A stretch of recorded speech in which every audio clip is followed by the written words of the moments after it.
Chapter 1. Story of the Door.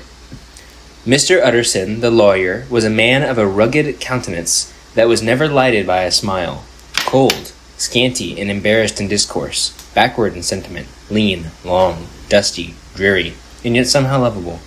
At friendly meetings, and when the wine was to his taste, something eminently human beaconed from his eye, something indeed which never found its way into his talk, but which spoke not only in the silent symbols of the after-dinner face, but more often and loudly in the acts of his life. He was austere with himself, drank gin when he was alone to mortify a taste for vintages, and though he enjoyed the theatre, had not crossed the doors of one for 20 years, but he had an improved tolerance for others, sometimes wondering, almost with envy, at the high pressure of spirits involved in their misdeeds, and in any extremity inclined to help rather than to reprove. "I incline to Cain's hearsay," he used to say. "I let my brother go to the devil in his quaintly own way." In this character was frequently his fortune to be the last reputable acquaintance and the last good influence in the lives of downgoing men. And to such as these, as so long as they came about his chambers, he never marked a shade of change in his demeanor. No doubt the feat was easy to Mr. Utterson, for he was undemonstrative at the best, and even his friendships should be founded in similar catholicity of good nature. It is the mark of a modest man to accept his friendly circle, ready-made from the hands of opportunity, and that was the lawyer's way. His friends were those of his own blood, or those whom he knew the longest. His affections, like ivy, were the growth of time. They applied no aptness in the object, hence no doubt the bond that united him to Mr. Richard Enfield, his distant kinsman, the well-known man about town. It was a nut to crack for many, what these two could see each other, or what subject they could find in common. It was reported by those who encountered them in their Sunday walks, that they said nothing, looked singularly dull, and would hail with obvious relief the appearance of a friend. For all that, the two men put the greatest store of all, by these excursions, counted them with the chief jewel of each week, and not only set aside occasions of each pleasure, but even resisted the calls of business, that they may enjoy them uninterrupted. It chanced on one of these rambles that their way led them down a by-street in a busy quarter of London. The street was small and what is called quiet, but it drove with thriving trade on the weekdays. The inhabitants were all doing well, it seemed, and all emulously hoping to do better still, and laying out the surplus of their grains in coquetry, so that the shop fronts stood along that thoroughfare with an air of invitation, like rows of smiling saleswomen. Even on Sunday, when it veiled its more florid charms and lay comparatively empty of passage, the street shone out in contrast to the dainty neighborhood, like a fire in a forest, and with its freshly painted shutters, well-polished brasses, and general cleanliness and gaiety of note, instantly caught and pleased the eye of the passenger. 2 doors from the one corner, on the left going east, the line was broken by the entry of a court, and just at that point a certain sinister block of building thrust forward its gable on the street. It was 2 stories high, showed no window, nothing but a door in the lower story, and a blind forehead of discolored wall in the upper, and bore in every feature and marks of prolonged and sordid negligence. The door, which was equipped with neither bell nor knocker, was blistered and disdained. Tramps slouched into the recess and struck matches on the panels.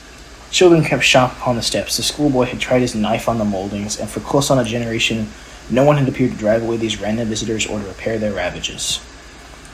Mr. Enfield and the lawyer were on the other side of the by-street, but when they came abreast of the entry, the former lifted up his cane and pointed. "Do you ever remark upon that door?" he asked, and when his companion had replied in the affirmative, "It is connected in my mind," added he, "with a very odd story." "Indeed?" said Mr. Utterson, with a slight change of voice. "And what was that?" "Well, it was on his way," returned Mr. Enfield. "I was coming home from some place at the end of the world, about 3 o'clock of a black winter morning, and my way lay through a part of town when there was literally nothing to be seen but bumps. Street after street, and all the folks asleep street after street. Oh no. All lighted up for a procession and still as empty as a church. Till at last I got into a state of mind when the man listens and begins to long for the sight of a policeman.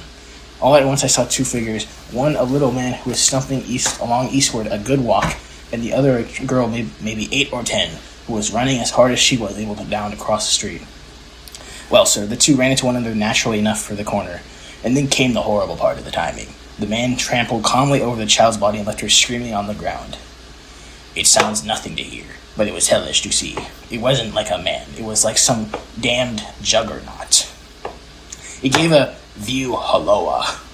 Took to my heels, collared my gentleman, and he brought... What? And brought him back to where there was already quite a group about the screaming child. He was perfectly cool and made no resistance, but gave me one look, so ugly that it brought the sweat on me like running. People who turned out were the girl's own family. Pretty soon the doctor, for whom she had been sent, put in his appearance.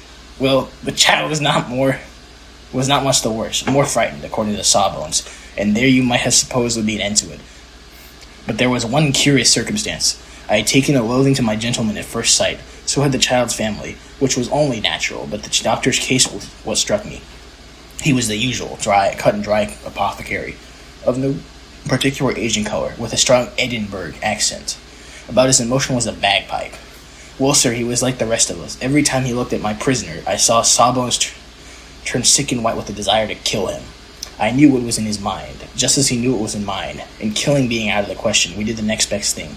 We told the man we would make such a scandal out of this, as to make his name stink from one end of London to the other. If he had any friends or any credit, we undertook that he should not lose them.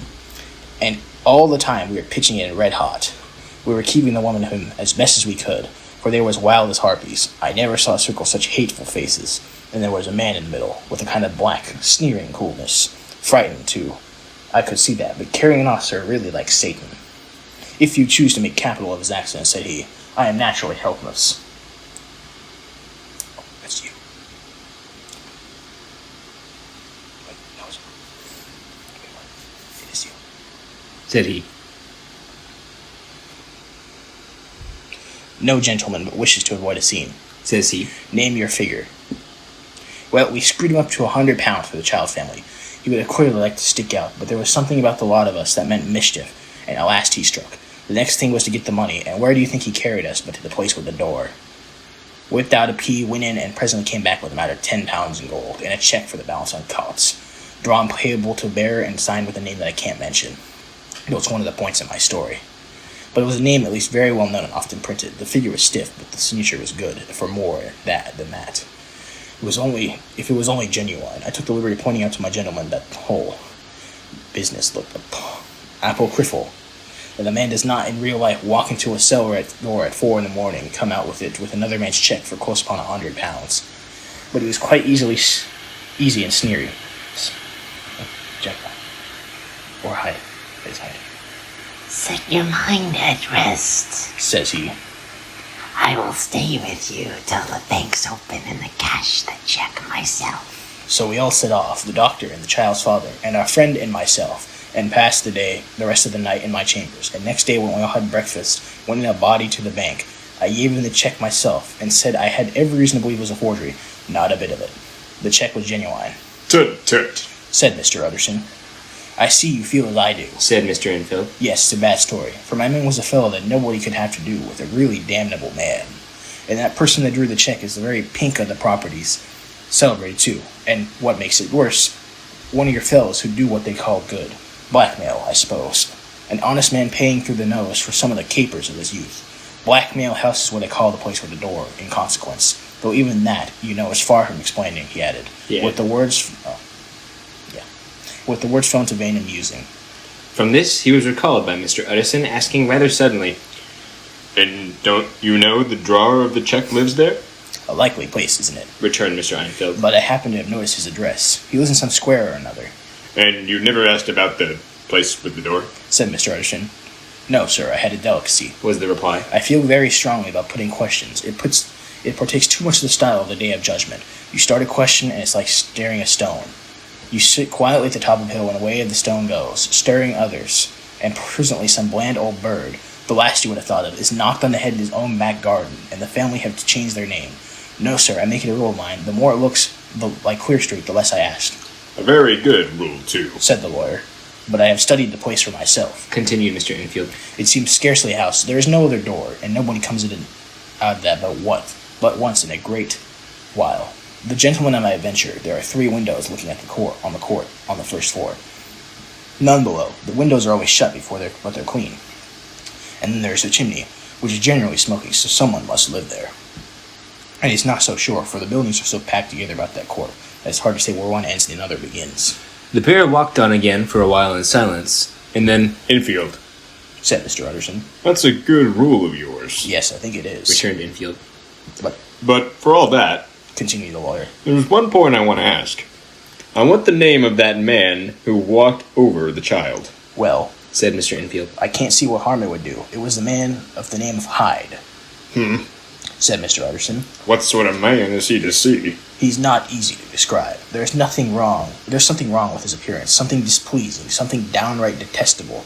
I never saw a man I so disliked, and yet I scarcely know why. He must be deformed somewhere. He gives a strong feeling of deformity, although I couldn't specify the point. He's an extraordinary-looking man, and yet I can really say nothing out of the way. No, sir, I can make no hand of it. I can't describe him, and if it's not for want of memory, for I can swear I can see him this moment. Mr. Utterson again walked some way in silence, and obviously under the weight of consideration.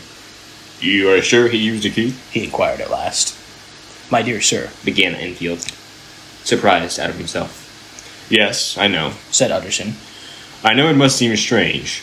The fact is, if I do not ask you the name of the other party, it is because I know it already. You see, Richard, your tale has gone home. If you had been inexact at any point, you'd better correct it. I think you might have warned me. Returned the other, with a touch of sullenness. But I have been pedantically exact, as you call it. The fellow had a key, and what's more, he has it still. I saw him use it not a week ago. Mr. Utterson sighed deeply, but never said a word, and the young man presently resumed.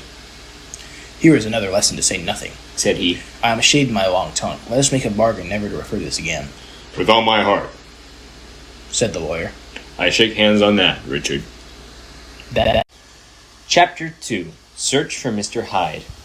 That evening, Mr. Utterson came home to his bachelor house in somber spirits, and sat down to dinner without relish. It was his custom of a Sunday, when this meal was over, to sit close by the fire, a volume of some dry divinity on his reading desk, until the clock of the neighboring church rang out the hour of 12, when he would go soberly and gratefully to bed. On this night, however, as soon as the cloth was taken away, he took up a candle and went into his business room. There he opened his safe, took from the most private part of it a document endorsed on the envelope as Dr. Jekyll's will, and sat down with a clouded brow to study its contents. The will was holograph, for Mr. Utterson, though he took charge of it now that it was made, had refused to lend the least assistance in the making of it, and it provided not only that, in the case of the decease of Henry Jekyll, M.D., D.C.L., LL.D., F.R.S., etc., all his possessions were to pass into the hands of his friend and benefactor, Edward Hyde. But in that case of Dr. Jekyll's disappearance or unexplained absence for any period exceeding 3 calendar months, the said Edward Hyde should step into the said Henry Jekyll's shoes without further delay, and set free from any burdens or obligation beyond the payment of a few sums to the members of the doctor's household. This document had long been the lawyer's eyesore. It offended him both as a lawyer and as a lover of the sane and customary sides of life, to whom fanciful was the immodest. And hitherto it was his ignorance of Mr. Hyde that had swelled his indignation. Now, by a sudden turn, it was his knowledge. It was already bad enough when the name was but a name of which he could learn no more. It was worse when it began to be clothed upon with detestable attributes, and out of the shifting, insubstantial mists that had so long baffled his eye, there leaped up the sudden definite presentiment of a fiend. I thought it was madness. he said, as he replaced the obnoxious paper in the safe. Now I begin to fear it is disgrace. With that, he blew out his candle, put on a great coat, and set forth in the direction of Cavendish Square, that citadel of medicine, where his friend the great Dr. Lanyon had his house, and received his crowded patients. If anyone If anyone knows, it will be Lanyon. he had thought. The solemn butler knew and welcomed him. He was subjected to no stage of delay, but ushered direct from the door to the dining room where Dr. Lanyon sat over his wine. There was a healthy, dapper, red-faced gentleman, with a shock of hair prematurely white and boisterous and decided manner. At sight of Mr. Utterson, he sprang up from his chair and welcomed him with both hands. The geniality, as with the way of the man, somewhat theoretical to the eye, but it reposed on genuine feeling, for these two were old friends, old mates, both at college and school, both thorough respecters of themselves and of each other, and, what does not always follow, men who thoroughly enjoyed each other's company. After a little rambling talk, the lawyer led up to the subject, which was so disagreeably preoccupied his mind. I suppose, Lanyon, Said he. You and I must be the two oldest friends that Henry Jekyll has. I wish the friends were younger, chuckled Dr. Lanyon. but I suppose we are. And what of that? I see a little of him now, Indeed? Said Utterson. I thought you had a bond of common interest. We had, Was the reply. but it's more than 10 years since Henry Jekyll became too fanciful for me. He began to go wrong in mind, and through, of course, I continued to take an interest in him for old sake's sake, as they say. I see and have been devilish little of the man. Such unscientific balderdash Added the doctor, flushing suddenly purple. would have estranged Damon and Pythias. This little spirit of temper was somewhat of a relief to Mr. Utterson. They have only differed on some point of science. He thought, and being a man of no scientific passions, except in the matter of conveniencing, he even added. It is nothing worse than that. He gave his friend a few seconds to recover his composure, and then approached the question he had come to put. Did you ever come across a prodigy? Oh, shit. Did you ever come across a potage of his? One Hyde. He asked. Hyde? Repeated Lanyon. No, never heard of him since my time. That was the amount of information that the lawyer carried back with him into the great dark bed on which he tossed to and fro, until the small hours of the morning began to grow large. It was a night of little ease to his toiling mind, toiling in mere darkness and besieged by questions. 6 o'clock struck on the bells of the church that was so conveniently near to Mr. Utterson's dwelling, and still he was digging at the problem. Hitherto it had touched him on the intellectual side alone, but now his imagination also was entangled, or rather, enslaved. And as he lay and tossed in the gross darkness of the night in the curtained room, Mr. Enfield's tale went by before his mind in a scroll of lighted pictures. He would be aware of the great field of lamps of a nocturnal city, then of the figure of a man walking swiftly, then of a child running from the doctors, and then these met, and that human juggernaut trod the child down and passed unregardless of her screams.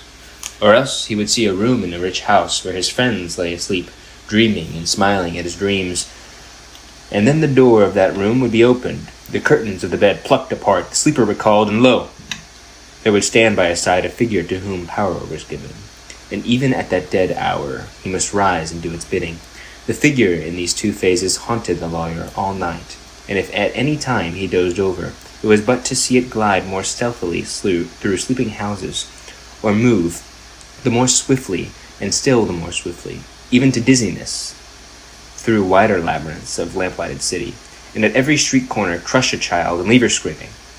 And still the figure had no face by which he might know it, even in his dreams. It had no face, or one that baffled him and melted before his eyes.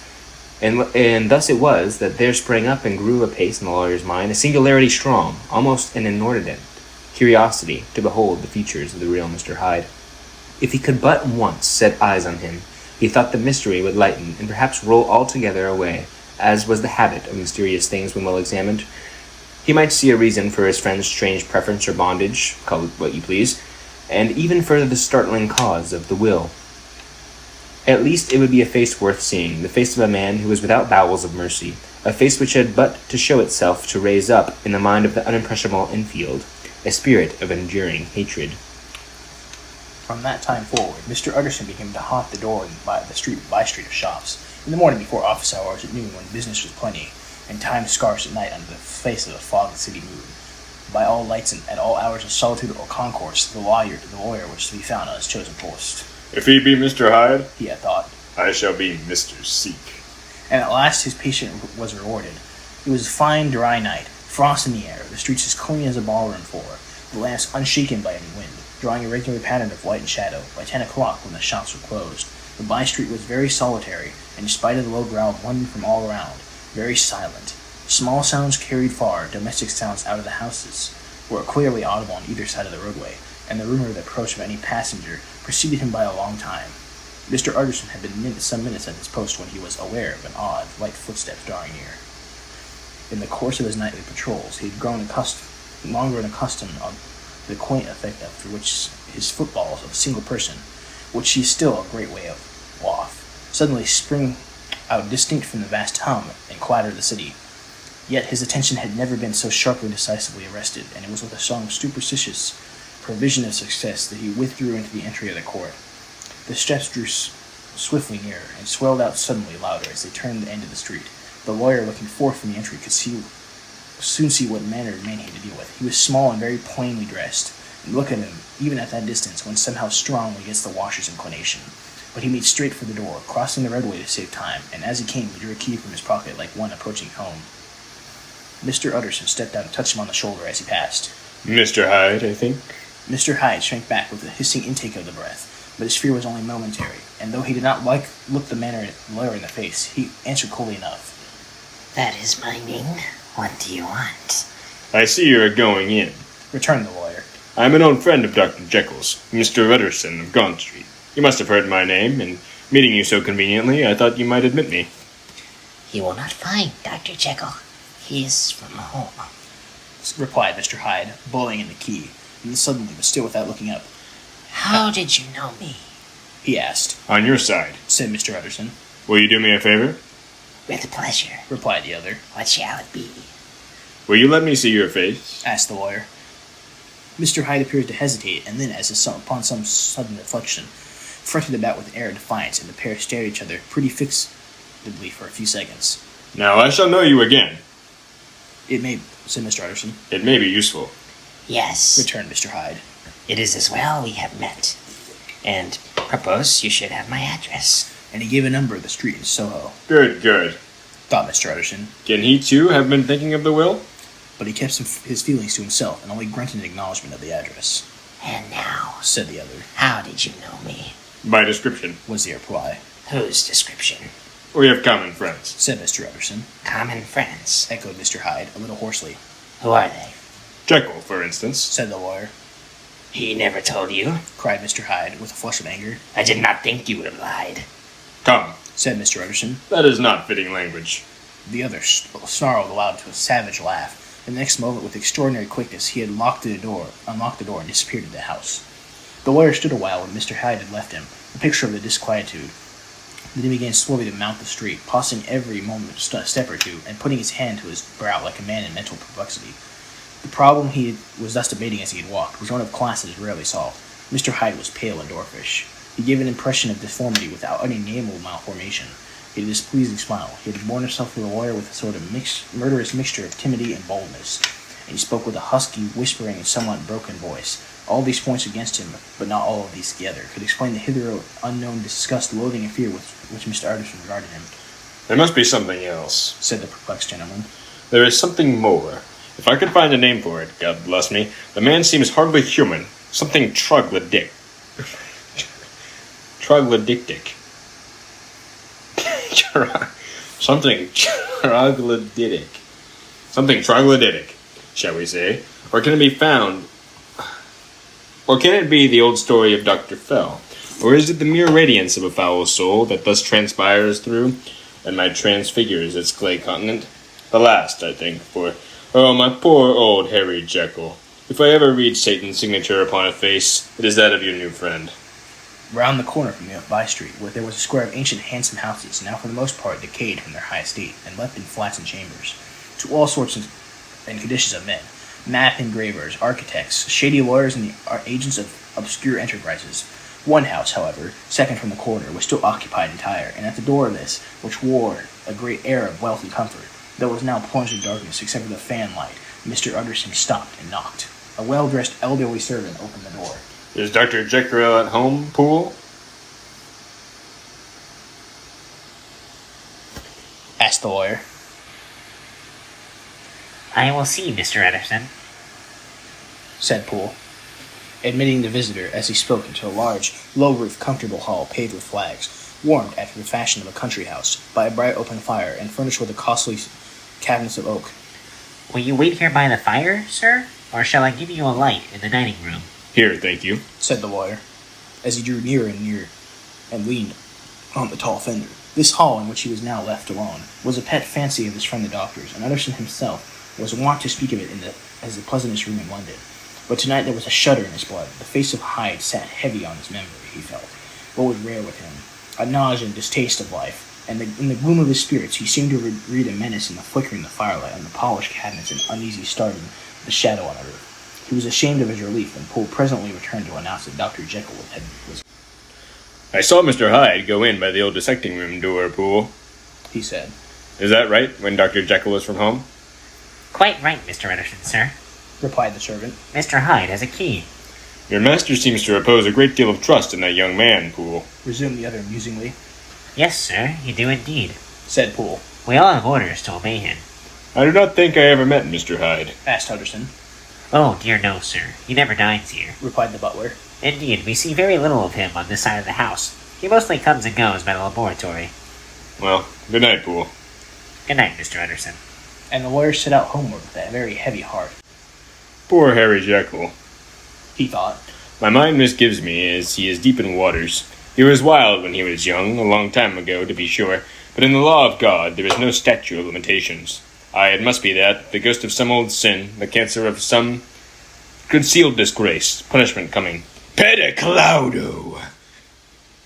Years after memory has forgotten and self-love condoned the fault. And the lawyer, scared by the thought, brooded a while on his own past, groping in all the corners of memory, lest by some chance some jack-in-the-box of old inquinity should leap into light there. His past was very blameless. Few men could read the rules of their life with less apprehension, yet he was humbled to dust by many ill things he had done, and raised up again into sober and fearful gratitude by the many that he come to so near to doing yet avoided. And then by return on his former subject he conceived a spark of hope. This Master Hyde, if he were studied, Thought he, must have secrets of his own. Black secrets, by the look of him. Secrets compared to which poor Jekyll's worst would be like sunshine. Things cannot continue as they are. It turns me to think cold of this creature stealing a thief into Harry's bedside. Poor Harry, what awakening. And the danger of it. For if this Hyde suspects the existence of the will, he may grow impatient to inherit. I must put my shoulder to the wheel of Jekyll, if he will let me. he added, If Jekyll's will only let me. for once more he saw before this mind's eye, a clear as transparency, the strange clauses of the will. Chapter 3. Dr. Jekyll was quite at ease. A fortnight later, by excellent good fortune, the doctor gave one of his pleasant dinners to some 5 or 6 old cronies, all intelligent, reputable men, and all judges of good wine, and Mr. Utterson was so contrived that he remained behind after the others had departed. This was no new arrangement, but a thing that had befallen many scores of times. Where Utterson was liked, he was liked well. Hosts loved to detain the dry lawyer. When the light-hearted and the loose-tongued had already their foot on the threshold, they liked to sit on a while in his unobtrusive company, practicing for solitude, sobering their minds in the man's rich silence after the expense and strain of gaiety. To this rule, Dr. Jekyll was no exception. And as he sat now on the opposite side of the fire, a large, well-made, smooth-faced man of 50, with some kind of slyish cast, perhaps, but every mark of capacity and kindness, you could see by his looks that he cherished for Mr. Utterson a sincere and warm affection. I've begun wanting to speak to you, Jekyll. Began the latter. You know that will of yours? A close observer might have gathered that the topic was distasteful, but the doctor carried it off gaily. My poor Utterson, Said he. you are unfortunate enough in such a client. I never saw a man so distressed as you were by my will, unless it was that hidebound pedant, Lanyon, at which he called my scientific heresies. Oh, I know he's a good fellow. You needn't frown. An excellent fellow, and I always mean to see more of him. But a hidebound pedant, for that. An ignorant, blatant pedant. I was never more disappointed in any man than Lanyon. You know I never approved of it. Pursued Utterson, ruthlessly disregarding the fresh topic. My will?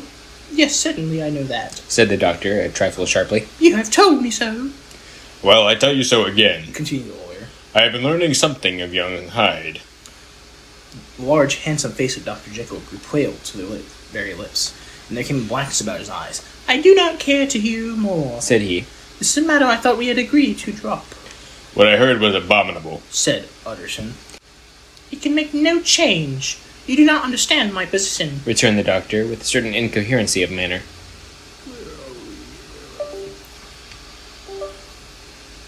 I am painfully situated, Utterson. My position is very strange. A very strange one. It is of those affairs that cannot be mended by talking, Jekyll, said Utterson. you know me. I'm a man to be trusted. Make a clean breast of this in confidence, and I make no doubt I can get you out of it. My good Utterson, said the doctor. this is very good of you. It's downright good of you.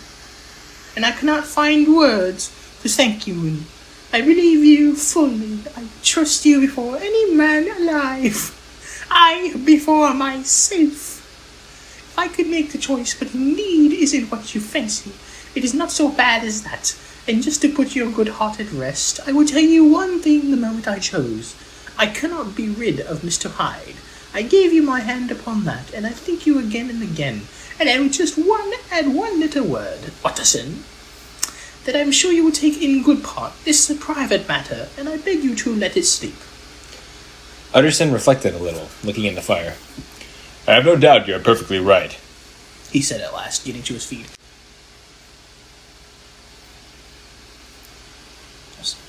Well, but since he has touched upon his business, and for the last time I hope, Continued the doctor. there is one point I should like you to understand. I have a very great interest in poor Hyde. I know you have seen him.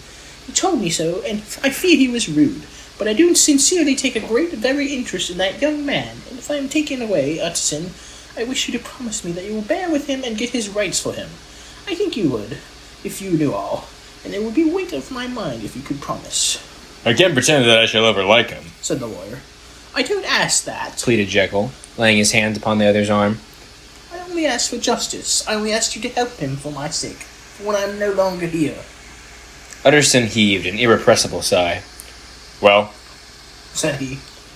I promise. Chapter 4. The Carew Murder Case. Nearly a year later, in the month of October 18th, London was startled by a crime of a singular ferocity that rendered all the more notable by the high position of the victim. The details were few and startling.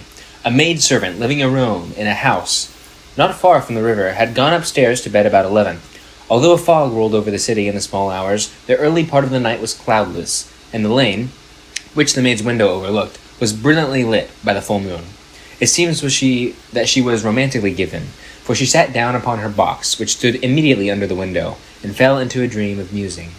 Never, she used to say with streaming tears when she narrated that experience, never had felt more at peace with all men, or thought more kindly of the world. And as she so sat, she became aware of an aged and beautiful gentleman with white hair, drawing near along the lane, and advancing to meet him, another and very small gentleman, to whom at first she paid less attention. When they had become within speech, which was just under the maid's eyes, the older man bowed and accosted the other with a very pretty manner of politeness. It did not seem as if the subject of his address were of some great importance. Indeed, from his pointing, it sometimes appeared as if he were only inquiring his way. But the moon shone on his face as he spoke, and the girl was pleased to watch it. It seemed to breathe such an innocent and old-world kindness of disposition, yet with something high, too, as of a well-founded self-content. Presently her eye wandered to the other, and she was surprised to recognize him a certain Mr. Hyde, who had once visited her master, and for whom she had conceived a dislike. She had in his hand a heavy cane. He had in his hand a heavy cane, which with he was trifling, but he answered never a word, and seemed to listen with an ill-contained impatience. And then all of a sudden he broke out in a great flame of anger, stamping his foot, brandishing the cane, and carrying on, as the maid described it, like a madman. The old gentleman took a step back, with the air of one very much surprised and a trifle hurt, and at that Mr. Hyde broke out in all bounds and clubbed him to the earth.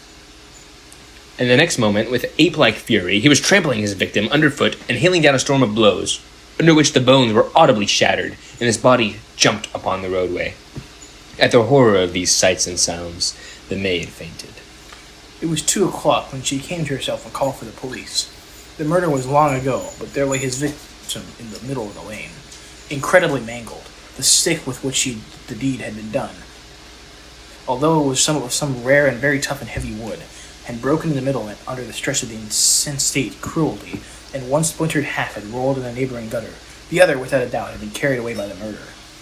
A purse and a gold watch were found upon the victim, but no cards or papers, except a sealed and stamped envelope, which he had been probably carrying to the post, and which bore the name and address of Mr. Utterson. This was brought to the lawyer the next morning before he was out of bed, and no sooner seen it and been told the circumstances than he shout at the solemn lip. I shall say nothing until I have seen the body, said he. This may be very serious. Have the kindness wait while I dress. And with the same grave countenance he hurled through his breakfast, and drove to the police station, whither the body had been carried. As soon as he came to the cell, he nodded. Yes, said he. I recognize him. I am sorry to say this is Sir Danvers Carew. Good, exclaimed the officer. Is it possible? And the next moment his eye lighted up with a professional ambition. This will make a great deal of noise, said he. And perhaps you can help us to the man. And he briefly narrated what the man had seen, and showed the broken stick.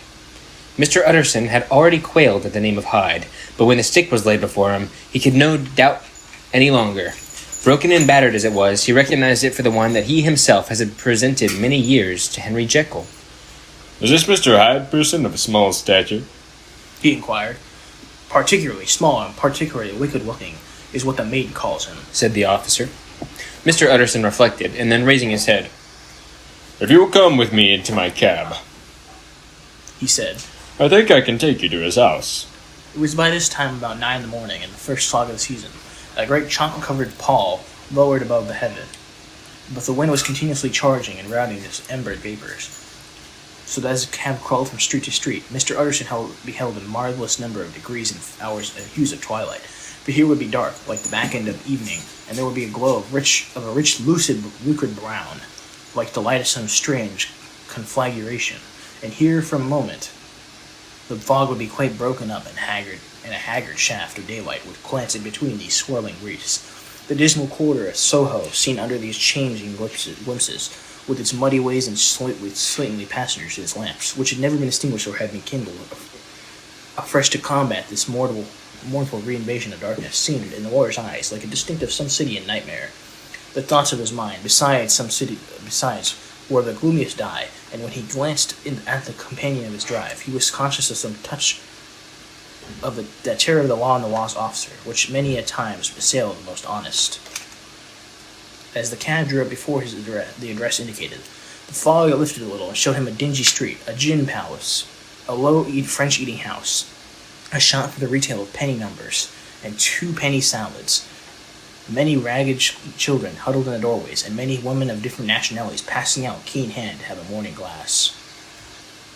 The next moment the fog settled down upon that part, as brown as umber, and cut him off from his black burgundy surroundings. This was the home of Henry Jekyll's favorite, of a man who was heir to $250,000 sterling. An ivory-faced and silvery-haired old woman opened the door. She had an evil face, smoothed by hypocrisy, but her manners were excellent. Yes, she said. This was Mr. Hyde's, but he was not at home. He had been in that night very late, but had gone away again in less than an hour. There was nothing strange in that. His habits were very irregular, and he was often absent. For instance, it was nearly 2 months since she had seen him, till yesterday. Very well, then. We shall see his rooms, said the lawyer. And when the woman began to declare it was impossible, I had better tell you who this person is, he added. This is Inspector Newcomen of Scotland Yard. A flash of odious joy appeared upon the woman's face. Ah, said she. He is in trouble. What has he done? Mr. Utterson and the inspector exchanged glances. He don't seem a very popular character, observed the latter. Oh, that's me. And now, my good woman, just let me and this gentleman have a look about us. In the whole extent of the house, which but for the old woman remained otherwise empty, Mr. Hyde had only used a couple of rooms, but these were furnished with luxury and good taste. A closet was filled with wine, the plate was of silver, the napery elegant, a good picture hung upon the walls. A gift, as Utterson supposed, from Henry Jekyll, which was much of a connoisseur, and the carpets were of many piles and agreeable in color. At this moment, however, the rooms bore every mark of having been recently and hurriedly ransacked. Clothes lay about the floor, with their pockets inside out. Lock-fast drawers stood open, and on the hearth there lay a pile of grey ashes, as though many papers had been burned. From these embers the inspector discerned the butt end of a green cheque-book, which had resisted the action of the fire. The other half of the stick was found behind the door, and as this clinched his suspicions, the officer declared himself delighted. A visit to the bank, where several £1,000s were found to be lying to the murderer's credit, completed his gratification. "You may depend on it, sir," he told Mr. Utterson. "I have him in my hand. He must have lost his head, or he never would have left the stick. Above all, burn the checkbook. Why money's life to the man? We have nothing to do but wait for him at the bank and get out the handbills." This last, however, was not so easy of an accomplishment, for Mr. Hyde had numbered few familiars. Even the master of the servant maid had only seen him twice. His family could nowhere be traced. He had never been photographed, and the few who could describe him differed widely, as common observers will. Only on one point were they agreed, and that was the haunting sense of unexpressed deformity with which the fugitive impressed his beholders. Chapter 5. Incident of the Letter. It was late in the afternoon when Mr. Utterson found his way to Dr. Jekyll's door, where he was at once admitted by Poole, and carried down by the kitchen offices and across a yard which had been once a garden, to the building which was indifferently known as the laboratory or the dissecting rooms. The doctor had bought the house from the heirs of a celebrated surgeon, and his own tastes being rather chemical than anatomical, had changed the destination of the block at the bottom of the garden. It was the first time that the lawyer had been received in that part of his friend's quarters, and he eyed the dingy windowless structure with curiosity, and gazed round with a distasteful sense of strangeness as he crossed the theatre, once crowded with eager students, and now lying gaunt and silent, the tables laden with chemical apparatus, the floor strewn with crates and littered with packing straw, and the light falling dimly through the foggy cupola. At the further end, a flight of stairs mounted to a door covered with a red baize, and through this Mr. Utterson was at last received into the doctor's cabinet. It was a large room, fitted round with glass presses, furnished, among other things, with a shovel-glass and a business table, and looking out upon the court by 3 dusty windows barred with iron. A fire burned in the grate, a lamp was lighted, set on the chimney itself, for even in the houses the fog began to lie thickly, and there, up close to the warmth, sat Dr. Jekyll, looking deadly sick. He did not rise to meet his visitor, but held out a cold hand, and bade him welcome in a changed voice. "And now?" said Mr. Utterson, as soon as Poole had left them. "You've heard the news?" The doctor shuddered. "They were crying it in the square," he said. "I heard them in my dining room," "One word," said the lawyer. "Carew was my client, but so are you, and I want to know what I'm doing. You do not have been mad enough to hide this fellow?" "Utterson, I swear to God," cried the doctor. "I swear to God I will never set eyes upon him again. I bind my honour to you that I am done with him in this world. It is an end, and indeed he does not want my help. You do not know him as I do. He is safe, he is quite safe, mark my words. He will never more be heard of." The lawyer listened gloomily. He did not like his friend's feverish manner. "You seem pretty sure of him," said he. "and for your sake, I hope you may be right. If it came to a trial, your name might appear." "I am quite sure of him," replied Jekyll. "I have grounds for certainty that I cannot share with anyone, but there is one thing on which you may advise me. I have received a letter, and I am at loss whether I should show it to the police. I should like to leave it in your hands, Mr. Utterson. You would judge wisely, I'm sure. I have so great a trust in you." "Jekyll, you fear, I suppose, that it may lead to his detection?" asked the lawyer. "No," said the other. "I cannot say that I care what becomes of Hyde. I'm quite done with him. I was thinking of my own character, which with this hateful business had been rather exposed." Utterson ruminated a while. He was surprised at his friend's selfishness, and yet relieved by it. "Jekyll, Jekyll, Jekyll," said he, at last. "Let me see the letter." The letter was written in an odd, upright hand beside Edward Hyde, and it signified briefly enough that the writer's benefactor, Dr. Jekyll, he had so unworthily repaid for 1,000 generosities, need labor under no alarm for his safety, and as he had such means of escape on which he had placed a sure dependence. The lawyer liked this well enough, put a better colour on intimacy than he had looked for, and he blamed himself for some of his past suspicions. "Have you burned the envelope, Jekyll?" he asked. "I burned it," replied Jekyll. "before I thought what was in it. But it bore no postmark. The note was handed in." "Shall I keep this and sleep upon it?" asked Utterson. "I wish you to judge for me entirely," was the reply. "I have lost confidence in myself," "Well, I shall consider, Jekyll," returned the lawyer. And now one word more. It was Hyde who dictated the terms in your will about that disappearance? The doctor seemed seized with a qualm of faintness. He shut his mouth tight and nodded. I knew it. Said Utterson. He meant to murder you. You have had a fine escape. I've had what is far more to the purpose, returned the doctor solemnly. I've had a lesson. Oh God, Utterson, what a lesson I have had. And he covered his face for a moment with his hands. On his way out, the lawyer stopped and had a word or two with Poole. By the way, said he, there was a letter handed in today. What was the messenger like? But Poole was positive nothing had come except by post, and only circulars by that. He added. The news sent off the visitor with his fears renewed.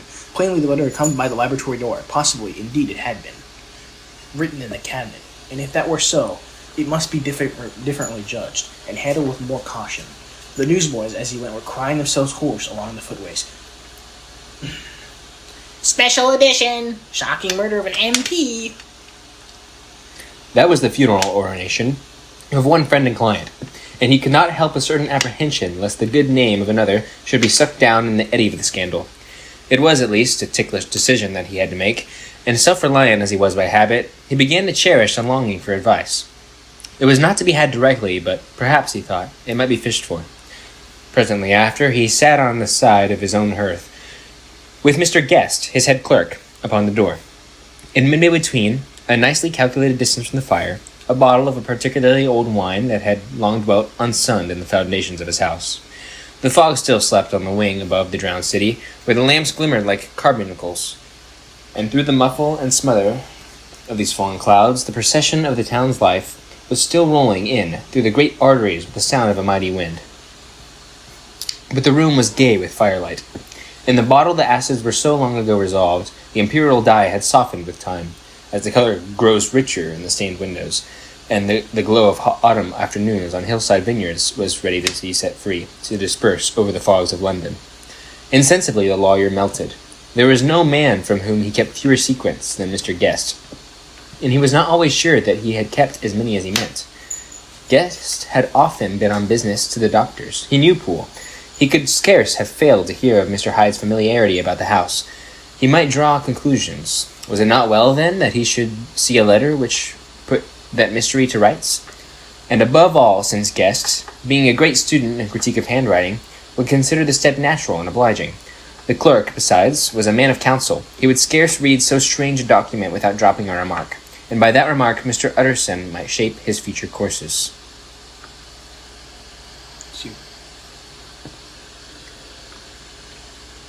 This is a sad business about Sir Danvers, he said. Yes, sir, indeed. It has elicited a great deal of public feeling, returned Guest. The man, of course, was mad, I should like to hear your views on that. replied Utterson. I have a document here in his handwriting. It is between ourselves, for I scarce know what to do about it. It is an ugly business at the best. But there it is, quite in your way, a murderer's autograph. Guest's eyes brightened, and he sat down at once and studied it with passion. No, sir, he said. Not mad, but it is an odd hand, And by all accounts a very odd writer, added the lawyer. Just then the servant entered with a note. Is that from Dr. Jekyll, sir? Inquired the clerk. I thought I knew the writing. Anything private, Mr. Utterson? Only an invitation to dinner. Why, do you want to see it? One moment, I thank you, sir. And the clerk laid the 2 sheets of paper alongside and sedulously compared their contents. Thank you, sir. He said at last, returning It's a both. very interesting autograph. There was a pause, during which Mr. Utterson struggled with himself. Why'd you compare them, Guest? He inquired suddenly. Well, sir, Returned the clerk. there's a rather singular semblance. The two hands are in many points identical, only differently sloped, Rather quaint. said Utterson. It is, as you say, rather quaint, Returned Guest. I wouldn't speak of this note, you know. said the master. No, sir, Said the clerk. I understand. But no sooner was Mr. Utterson alone that night than he locked the note into his safe, where it reposed from time forward. What?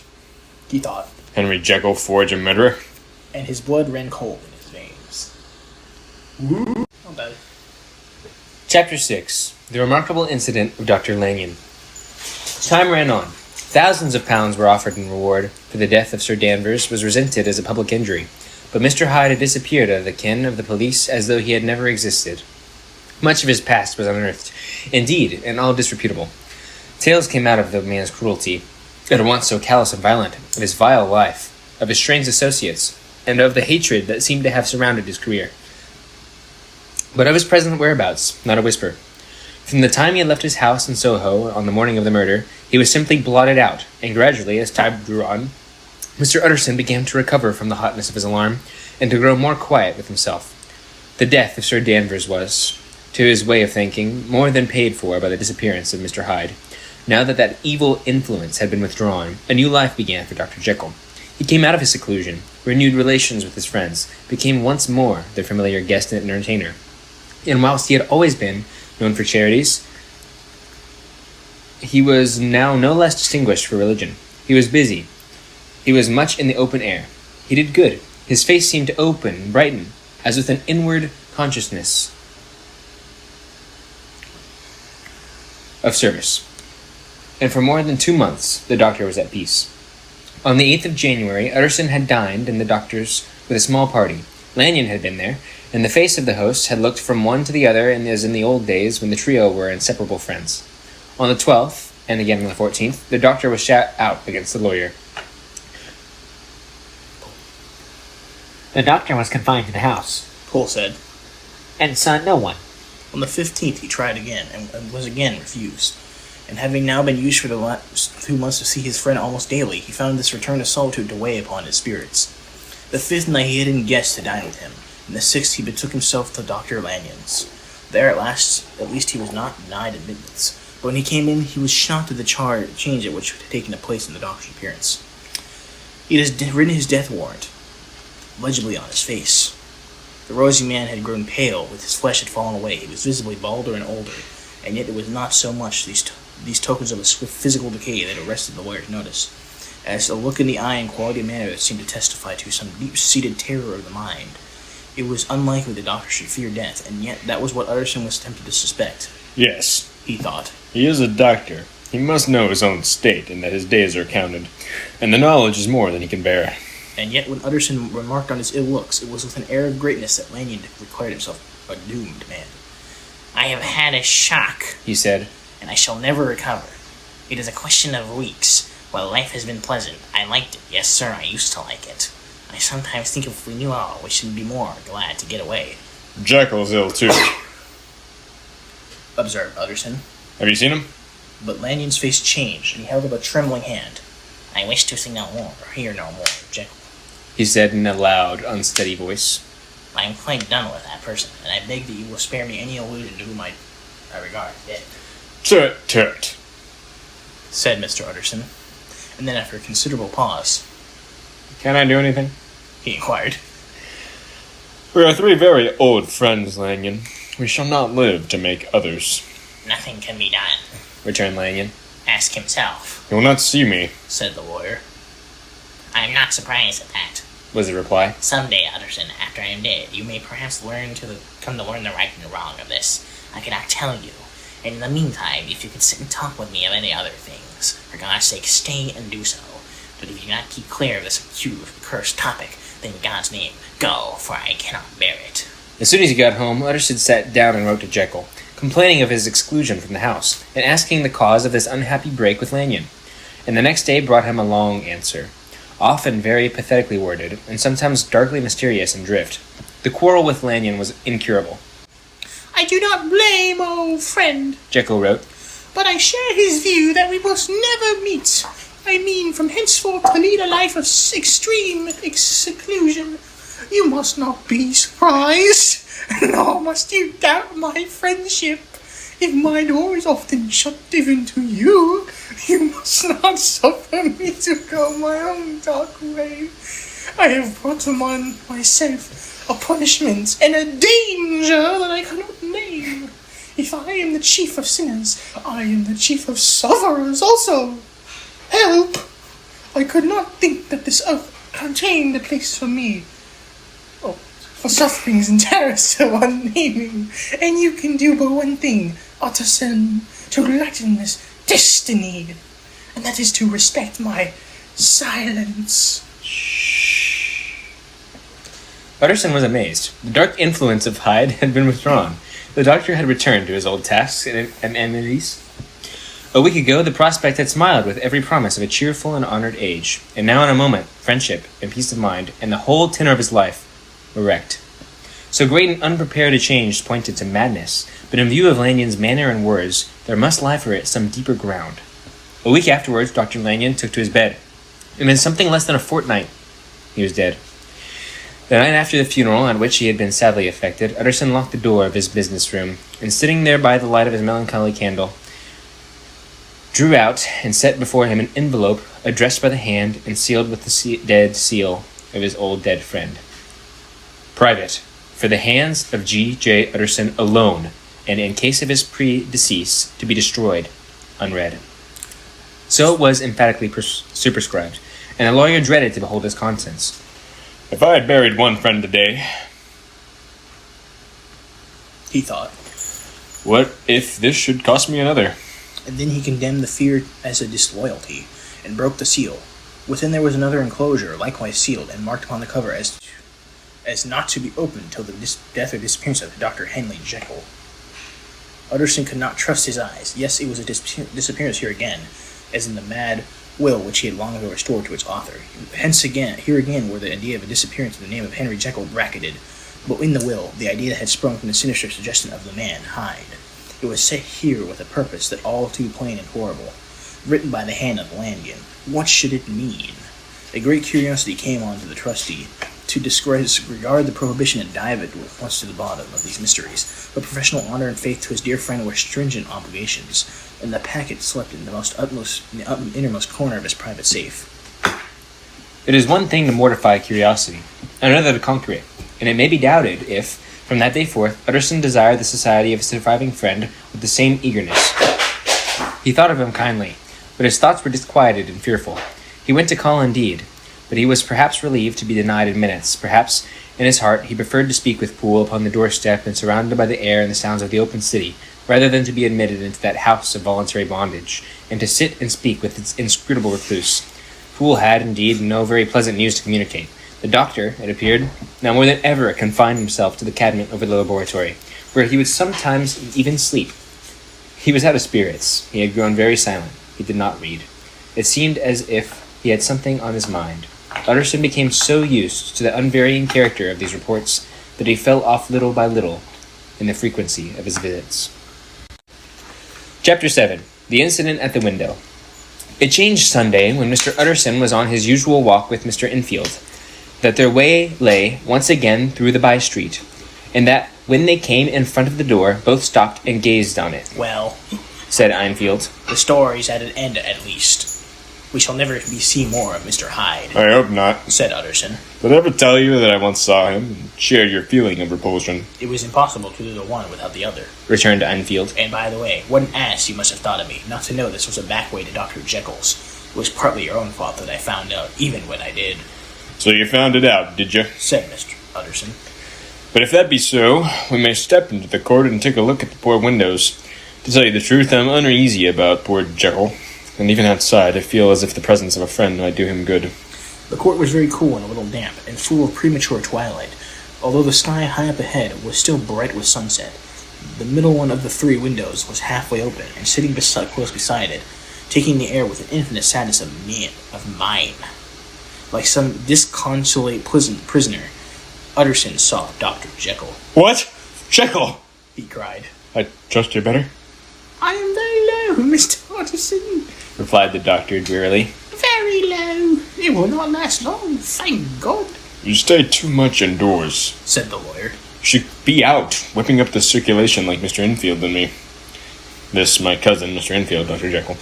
Come now, get your hat and take a quick turn with us. You are very good, sighed the other. I would like to very much, but no, it is not. It's quite impossible. I dare not. But indeed, Utterson, I am very glad to see you. This is really a great pleasure. I will ask you and Mr. Enfield up, but the place is really not fit. Why then? Said the lawyer good-naturedly. The best thing we can do is to stay here and speak with you from where we are. That's just what I was about to venture to propose, returned the doctor with a smile. But the words were hardly uttered before the smile struck at his face and succeeded. by an expression of such abject terror and despair as froze the very blood of the two gentlemen below. They saw it but for a glimpse, for the window was instantly thrust down, but that glimpse had been sufficient, and they turned and left the court without a word. In silence, too, they traversed by the street, and it was not until they had come unto a neighboring thoroughfare, where even a Sunday there were still some stirrings of life, that Mr. Utterson at last turned and looked at his companion. They were both pale, and there was an answering horror in his eyes. God forgive us. God forgive us, said Mr. Utterson. But Mr. Enfield only nodded his head very seriously and walked once more in silence. Chapter 8. The Last Night. Mr. Utterson was sitting by his fireside one evening after dinner when he was surprised to receive a visit from Poole. Bless me, Poole. What brings you here? He cried.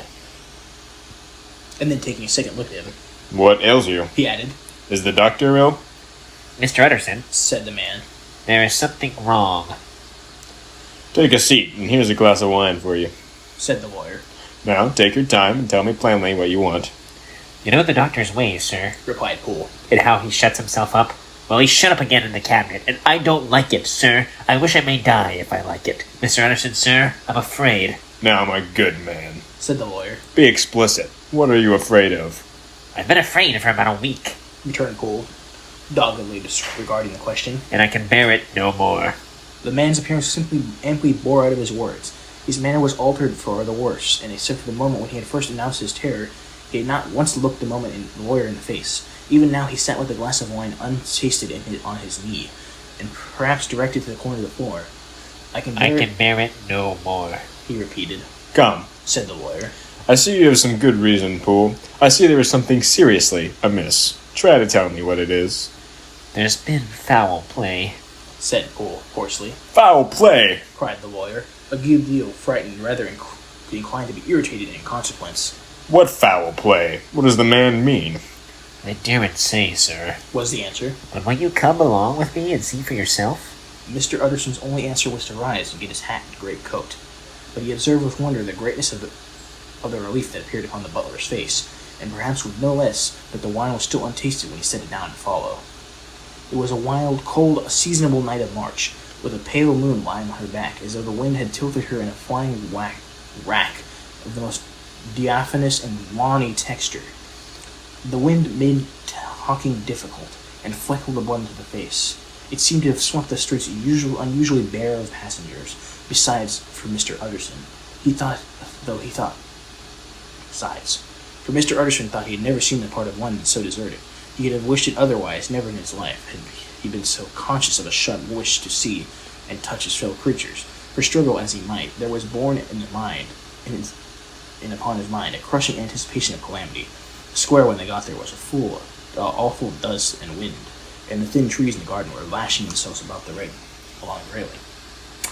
Poole, who had kept all the way a pace up to ahead, now pulled up the middle of the pavement, and in spite of biting weather, took off his hat and mopped his brow with a red pocket handkerchief.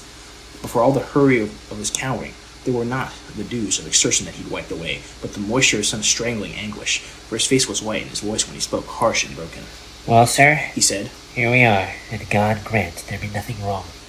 Amen, Poole. said the lawyer. Thereupon the servant knocked in a very guarded manner. The door was opened on the chain, and the voice asked from within, Is that you, Poole? It's all right. said Poole. Open the door. The hall when they entered, it was brightly lighted up. The fire was built high, and about the hearth the whole of the service men and women stood huddled together like a flock of sheep. At the sight of Mr. Utterson, the housemaid broke into hysterical whimpering, and the cook, crying out, Bless God, it's Mr. Utterson. ran forward as to take him in her arms. What? What? Are you all here? Said the lawyer peevishly. Very irregular, very unseemly. Your master would be far from pleased. They're all afraid. Said Poole. Blank silence followed, no one protesting, only the maid lifted up her voice, and now wept loudly. Hold your tongue. Poole said to her, with a ferocity of accent that testified his own jangled nerves. Indeed, when the girl had so suddenly raised the note of her lamentation, they all stared and started to turn toward the inner door with the faces of dreadful expectation. And now? Continued the butler, addressing the knife boy. Reach me a candle, and we'll get through this hands at once. And then he begged Mr. Utterson to follow him and led the way to the back garden. Now, sir, said he. you come as gently as you can. I want you to hear, and I don't want you to be heard. And see here, sir, if by any chance he was asked you to go in, don't go.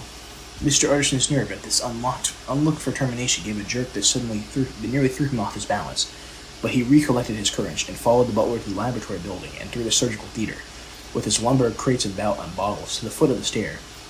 Here Poole motioned him to stand to one side and listen, while he himself, setting down the candle and making a great and obvious call in his resolution, mounted the steps and knocked with a somewhat uncertain hand on the red baize of the cabinet door. Mr. Utterson, sir, asking to see you. He called, and even as he did so, once more violently signed to the lawyer to give ear. A voice answered from within. Tell him I cannot see anyone, It said complainingly. Thank you, sir, said Poole, with a note of something like triumph in his voice. And taking up his candle, he led Mr. Utterson back across the yard into the great kitchen, where the fire was out and the beetles were leaping on the floor. Sir, He said, looking Mr. Utterson in the eyes. was that my master's voice? It seems much changed. Replied the lawyer, very pale, but giving look for look. Changed? Well, yes, I think so. Said the butler. Have I been 20 years in this man's house to be deceived about his voice? No, sir. Master is made away with. He was made away with 8 days ago when we heard him cry out upon the name of God. And who's in there instead of him, and why it stays there, is a thing that cries to heaven, Mr. Utterson. This is a very strange tale, Poole. This is a rather wild tale, my man. Said Mr. Utterson, biting his finger. Suppose it were, as you suppose, supposing Dr. Jekyll to have been, murdered. What could induce the murderer to stay? That won't hold water if it doesn't command itself to reason. Well, Mr. Utterson, you are a hard man to satisfy, but I'll do it yet. Said Poole. All this last week, you must know him, or whatever it lives in that cabinet, has been crying day and night for some sort of medicine, and cannot get it into his mind. It was sometimes his way, the master's that is, to write his orders on a sheet of paper and throw it on the stair. We've had nothing else this week back, nothing but papers, and a closed door, and the very meals left there to be smuggled in when nobody was looking. Well, sir, every day, and twice and thrice in the same day, there have been orders and complaints, and I have been sent flying to all the wholesale chemists in town. Every time I brought the stuff back, there would be another paper telling me to return it because it was not pure, and another order to a different firm. This drug is wanted bitter bad, sir, whatever for. Have you any of these papers? Asked Mr. Utterson. Poole felt from his pocket and handed a crumpled note, which the lawyer, bending nearer to the candle, carefully examined its contents, ran thus. Dr. Jekyll presents his compliments to Messrs. Ma. He assures them that their last sample is impure and quite useless for his present purpose. In the year 18... Dr. J. purchased somewhat large quantity from Messrs. M. He now begs them to search with the most sedulous care. It should any of the same quality be left, to forward to him at once. Expense is no consideration. The importance of this to Dr. J. can hardly be exaggerated. So far the letter had run composedly enough. But here with a large sun splattered the pen, the writer's emotion had broken loose. For God's sake, he added, find me some of the old. This is a strange note, said Mr. Utterson, and then sharply, how do you come to have it open? The man at Ma's was made angry, sir, and he threw it back to me like so much dirt, returned Poole. This is unquestionably the doctor's hand, did you know? Resumed the lawyer. I thought it looked like it, said the servant rather sulkily, and then with another voice. But what matters of handwrite? He said. I've seen him. Seen him? Repeated Mr. Utterson. Well, that's it, said Poole. It was this way. I came suddenly into the theater from the garden. It seems he had slipped out to look for this drug, or whatever it is, for the cabinet door was open, and there he was at the far end of the room, digging among the crates. He looked up when I came in, gave a kind of cry, and whipped upstairs into the cabinet. It was but for 1 minute that I saw him, but the hair stood upon my head like quills. Sir, if that was my master, why had he a mask upon his face? If it was my master, why did he cry out like a rat and run from me? I have served him long enough. And then... The man paused and passed his hand over his face. These are all very strange circumstances, said Mr. Utterson. But I think I begin to see daylight. Your master, Poole, is plainly seized with one of those maladies that both torture and deform the sufferer. Hence, for aught I know, the alteration of his voice, hence the mask and the avoidance of his friends, hence the eagerness to find this drug, by means of which the Poole sore retains some sort of hope for ultimate recovery. God grant that he not be deceived. There is my explanation. It is sad enough, Poole, aye, and appalling to consider, but it is plain and natural, hangs well together, and deliver us from exorbitant alarms. Sir, said the butler, turning to a sort of mortal parlor. that thing was not my master. There's the truth. My master, Here he looked around him and began to whisper, is a tall, fine man, and more of a dwarf. Utterson attempted to protest. Oh, sir. Cried Poole. Do you not think I know my master after 20 years? Do you not think I know where his head comes to the cabinet door, where I saw him every morning of my life? No, sir. That thing in the mask was never Dr. Jekyll. God knows what it was, but it was never Dr. Jekyll. And it is a belief of my heart that there was murder done. Poole, Replied the lawyer. if you say that, it'll become my duty to make it certain. Much as I desire to spare your master feelings, much as I am puzzled by this note, which seems to prove him to still be alive, I shall consider it my duty to break in that door. Ah, Mr. Utterson, that's talking. Cried the butler. And now comes the second question.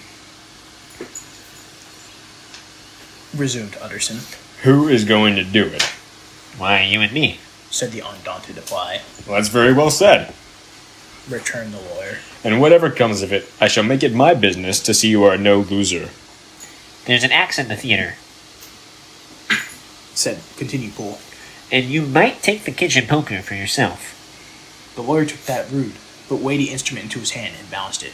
Do you know, Poole, He said, looking up. that you and I are about to place ourselves in a position of some peril? You may say so, sir, indeed. Returned the butler. Well then, it is that we should be frank. Said the other. We both think more than we have said. Let us make a clean breast. This masked figure that you saw, did you recognize it? Well, sir, it went so quick, and the creature was so doubled up, I could hardly swear to it. Was the answer. But if you mean, was it Mr. Hyde? Why, yes, I think it was. You see, it was much the same bigness, and it had the same quick, light way about it. And then who else could have gotten in that laboratory door? You have not forgot, sir, that at the time of the murder he still had the key with him. But that's not all. I don't know, Mr. Utterson, if you ever met this Mr. Hyde. Yes, Said the lawyer. I once spoke with him. Then you must know as well that the rest of us do that there's something queer about that gentleman. Something that gave a man a turn. I don't know rightly how to say it, sir, beyond this, that you felt in your marrow a kind of cold and thin. I own I felt something of what you describe. Said Mr. Utterson. Quite so, sir. Returned Poole. Well, when that masked thing jumped like a monkey up and down, the chemicals whipped into the cabinet, it went down my spine like ice. Oh, I know that's not evidence, Mr. Utterson. I'm a book learned enough for that. But this man has feelings, and I give you my Bible word for it. It was Mr. Hyde. Hey, Said the lawyer. my fears incline to the same point. Evil, I fear, founded. Evil was sure to come. Of that connection. I believe you. I believe poor Harry is killed. I believe his murderer, for what purpose, God alone can tell, is still lurking in the victim's room. Well, let our name be Vengeance. Call it Bradshaw. The footman came with a summons, very white and nervous. Pull yourself together, Bradshaw. Said the lawyer. The suspense, I know, is telling upon all of you. But it is in our intention to make an end of it. Poole, here, and I are going to force our way into the cabinet. If all is well, my shoulders are broad enough to bear the blame. Meanwhile, lest anything should really be amiss, or any malefactor seek to escape by the back, you and the boy must go round the corner with a pair of good sticks and take your post at the laboratory door. We give you 10 minutes to get to your stations. As Bradshaw left, the lawyer looked at his watch. And now, Poole, let us get ours. He said, and taking the poker under his arm, led the way into the yard. The scud had banked over the moon, and it was now quite dark. The wind, which only broke in puffs and drops into the deep well of the building, tossed the light of the candle to and fro about their steps, until they came to the shelter of the theatre, where they sat down silently to wait. London hummed solemnly all around, but nearer at hand. The stillness was only broken by the sounds of football moving to and fro on the cabinet door. Someone will walk all day, sir. Whispered Poole. Aye, and comes the better part of the night. Only when a new sample comes from the chemist. There's a bit of a break. Ah, it's an ill-conned science that such an enemy to rest. Ah, but sir, there's blood following on every step of it. But hark again, a little closer. Put your heart in your ears, Mr. Utterson, and tell me, is that the doctor's foot? The steps so lightly and oddly, with a certain swing for all they went so slowly. It was different indeed from the heavy creaking tread of Henry Jekyll. Utterson sighed. Is there never anything else? He asked. Poole nodded. Once. He said. Once I heard it weeping. Weeping? How that? Said the lawyer, conscious of a sudden chill of horror. Weeping like a woman or a lost soul. Said the butler. I came away with that upon my heart, and I could have wept too. But now the 10 minutes drew to an end. Poole disinterred the axe from under a stack of packing straw. The candle was set upon the nearest table to light them to the tack, and they drew near with bated breath to where that patient foot was still going up and down in the quiet of the night. Jekyll! Cried Utterson with a loud voice. I demand to see you. He paused a moment, but there came no reply. I give you a fair warning. Our suspicions are aroused, and I must and shall see you. He resumed. If not by fair means, then by foul. If not of your consent, then by brute force. Utterson, said the voice. for God's sake, Have mercy. Ah, that's not Jekyll's voice. It's Hyde's. Cried Utterson. Down with the door, Poole. Poole swung the axe over his shoulder. The blow shook the building, and the red baize door leaped against the lock and hinges. A dismal screech, as of mere animal terror, rang from the cabinet. Up went the axe again, and again the panels crashed and the frame bounded. 4 times the blow fell, but the wood was tough, and the fittings were of excellent workmanship. And it was not until the 5th that the lock burst in sunder, and the wreck of the door fell forwards on the carpet. The besiegers, appalled by their own riot and the stillness that had succeeded, stood back a little, and peered in. There lay the cabinet before their eyes in a quiet lamplight, a good fire glowing and chattering on the hearth.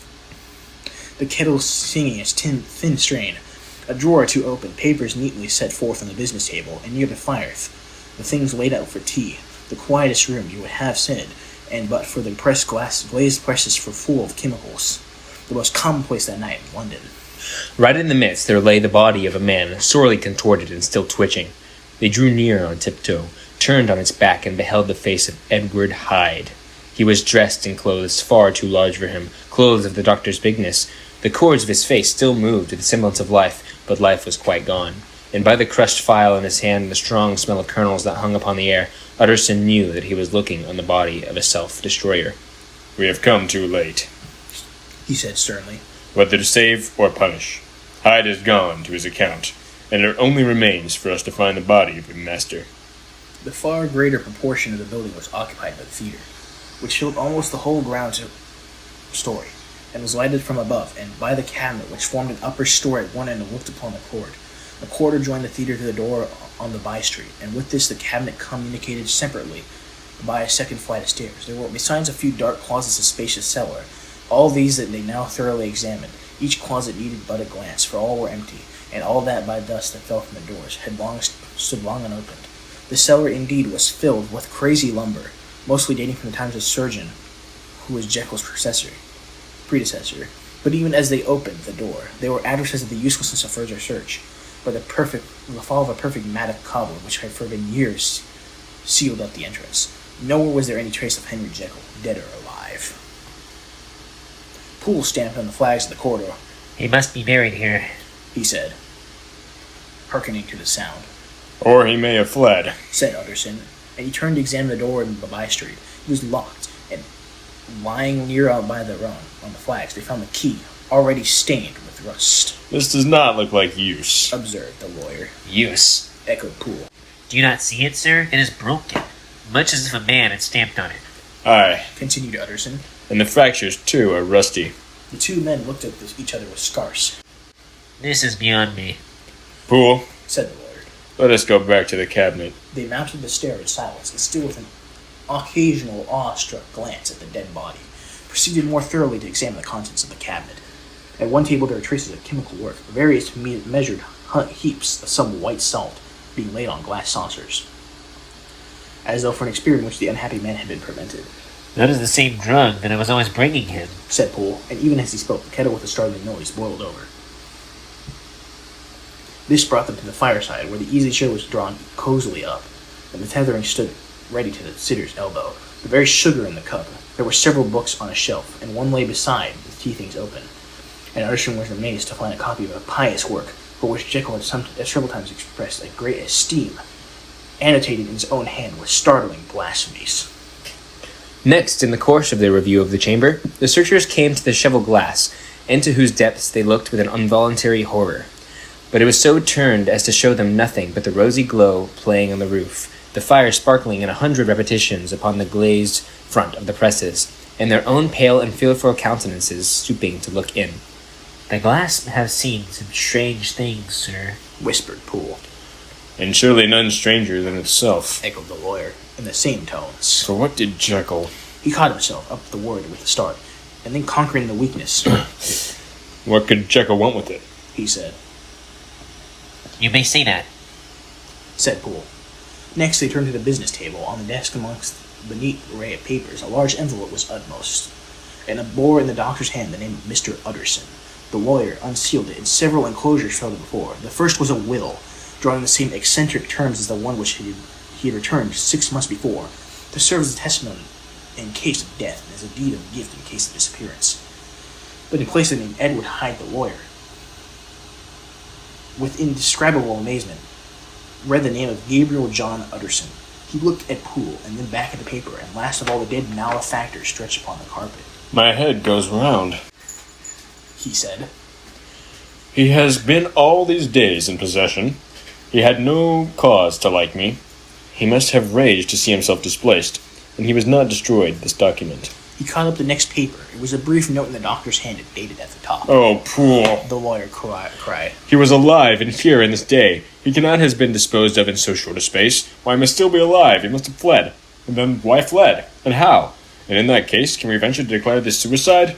We must be careful. I foresee that we may have yet to involve your master in some dire catastrophe. Why don't you read it, sir? Asked Poole. Because I fear... Replied the lawyer solemnly. God grant I have no cause for it. And with that he brought the paper to his eyes and read as follows. My dear Utterson, when this shall fall into your hands, I shall have disappeared, under which circumstances I have not the penetration to foresee, but my instinct and all the circumstances of my nameless situation tell me that the end is sure and must be early. Go on then, and first read the narrative which Lanyon warned me he was to place in your hands. And if you care to hear more, turn to the confession of your unworthy and happy friend, Henry Jekyll! There was a third enclosure? Asked Utterson. Here, sir. Said Poole. And he gave into his hands a considerable packet, sealed and several. The lawyer put it into his pocket. I would say nothing of this paper. If your master has fled or is dead, we may at least save his credit. It is now 10. I must go home and read these documents in quiet, but I shall be back before midnight, when she will send for the police. They went out, locking the door out of the theater behind them. Utterson once more, leaving the servants gathered about the fire in the hall, trudged back to his office to read the 2 narratives in which this mystery was now to be explained. Chapter 9. Dr. Lanyon's Narrative. On the 9th of January, now 4 days ago, I received the evening delivery, a registered envelope, addressed in the hand of my colleague and old school companion, Henry Jekyll. I was a good deal surprised by this, for they were by no means in the habit of correspondence. I've seen the man, dined with him, indeed, the night before, and I can imagine nothing in our intercourse that should justify formality of registration. The contents increased my wonder, for this is how the letter ran. 10th December 18. Dear Lanyon, you are one of my oldest friends, and although we may have differed at times on scientific questions, I cannot remember, at least on my side, any break in our affection. There was a day, and never a day when, if you had said to me, Jekyll, my life, my honor, my reason depend on you, I would not have sacrificed my left hand to help you, Lanyon. My life and my honor, my reason are all at your mercy. If you fail me tonight, I am lost. You might suppose, after this preference, that I am going to ask you for something dishonorable to grant. Judge for yourself. I want you to postpone all other engagements for tonight. Even if you were summoned to the bedside of an emperor, to take a cab unless your carriage should be actually at the door, and with this letter in your hand for consolation, to drive straight to my house. Poole, my butler, has his orders, and you would find him waiting on your arrival with a locksmith. The door of my cabinet is then to be forced, and you are to go in alone. To open the glazed press letter E on the left hand, breaking the lock as if to be shut, and to draw out with all its contents as they stand, the fourth drawer from the top. Or, which is the same thing, the third from the bottom, in my extreme distress of wind. I have a morbid fear of misdirecting you, but even if I'm in error, you may know the right drawer by its contents, some powders, a file, and a paper book. This drawer I beg you to carry back with you to Cavendish Square exactly as it stands. This is the first part of the service. Now for the second. You should be back if you set out at once on the receipt of this long before midnight. But I will leave you that amount of margin, not only in fear of one of those obstacles that can neither be prevented nor foreseen, but because an hour where your servants are in bed is preferred for what will then remain to do. At midnight, then, I have asked you to be alone in your consulting room, to admit with your own hand to the house a man who will present himself in my name, and to place in his hands the drawer that you have brought with you from my cabinet. Then when you have played your part and earned my gratitude completely, 5 minutes afterwards, if you insist upon an explanation, you have understood that these arrangements are of capital importance, and that they, by the neglect of them, fantastic as they must appear, you might have charged your conscience with my death or the shipwreck of reason. Confident as I am that you would trifle with this appeal, my heart sinks and my hand trembles at the bare thought of such a possibility. Think of me at this hour in a strange place, laboring under the blackness of distress that no fancy can exaggerate. And yet, aware that, if you will but punctually serve me, my troubles will roll away like a story that is old. Serve me, my dear Lanyon, and save your friend, H.J. P.S. I have already sealed this up when a fresh terror struck upon my soul. It is possible that the post office may fail me, and this letter not come into your hands until tomorrow morning. In that case, dear Lanyon, do my errand when it shall be most convenient for you in the course of the day. And once more, expect my messenger at midnight. It may then already be too late, and if that passes without event, you will know that you have seen the last of Henry Jekyll.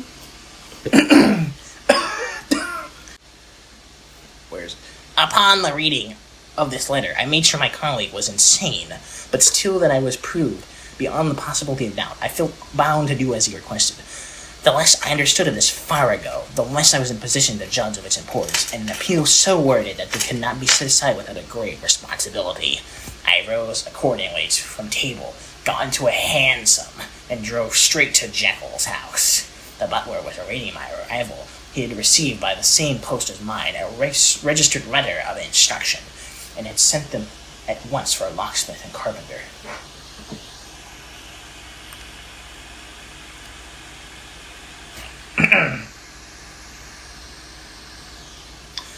The tradesmen came while we were yet speaking, and we moved in body to old Mr. Denman's surgical theatre, from which, as you were doubtless aware, Jekyll's private cabinet is most conveniently entered. The door was very strong, the locks excellent. The carpenter avowed he would have made great trouble and have to do much damage if force were to be used, and the locksmith was near despair. But this last was a handy fellow, and after 2 hours' work the door stood open.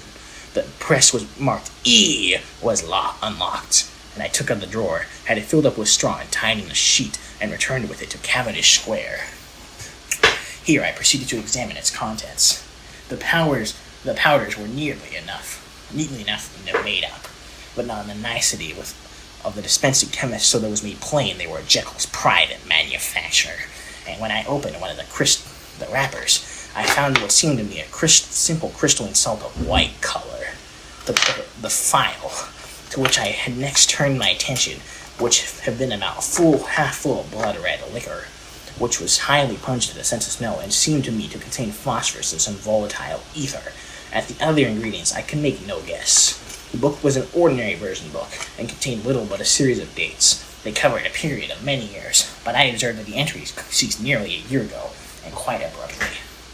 This entry Here and there, a brief remark was appended to a date, usually no more than a single word, double, occurring perhaps 6 times in a total of several hundred entries, and was very early in the list, and followed by several marks of exclamation.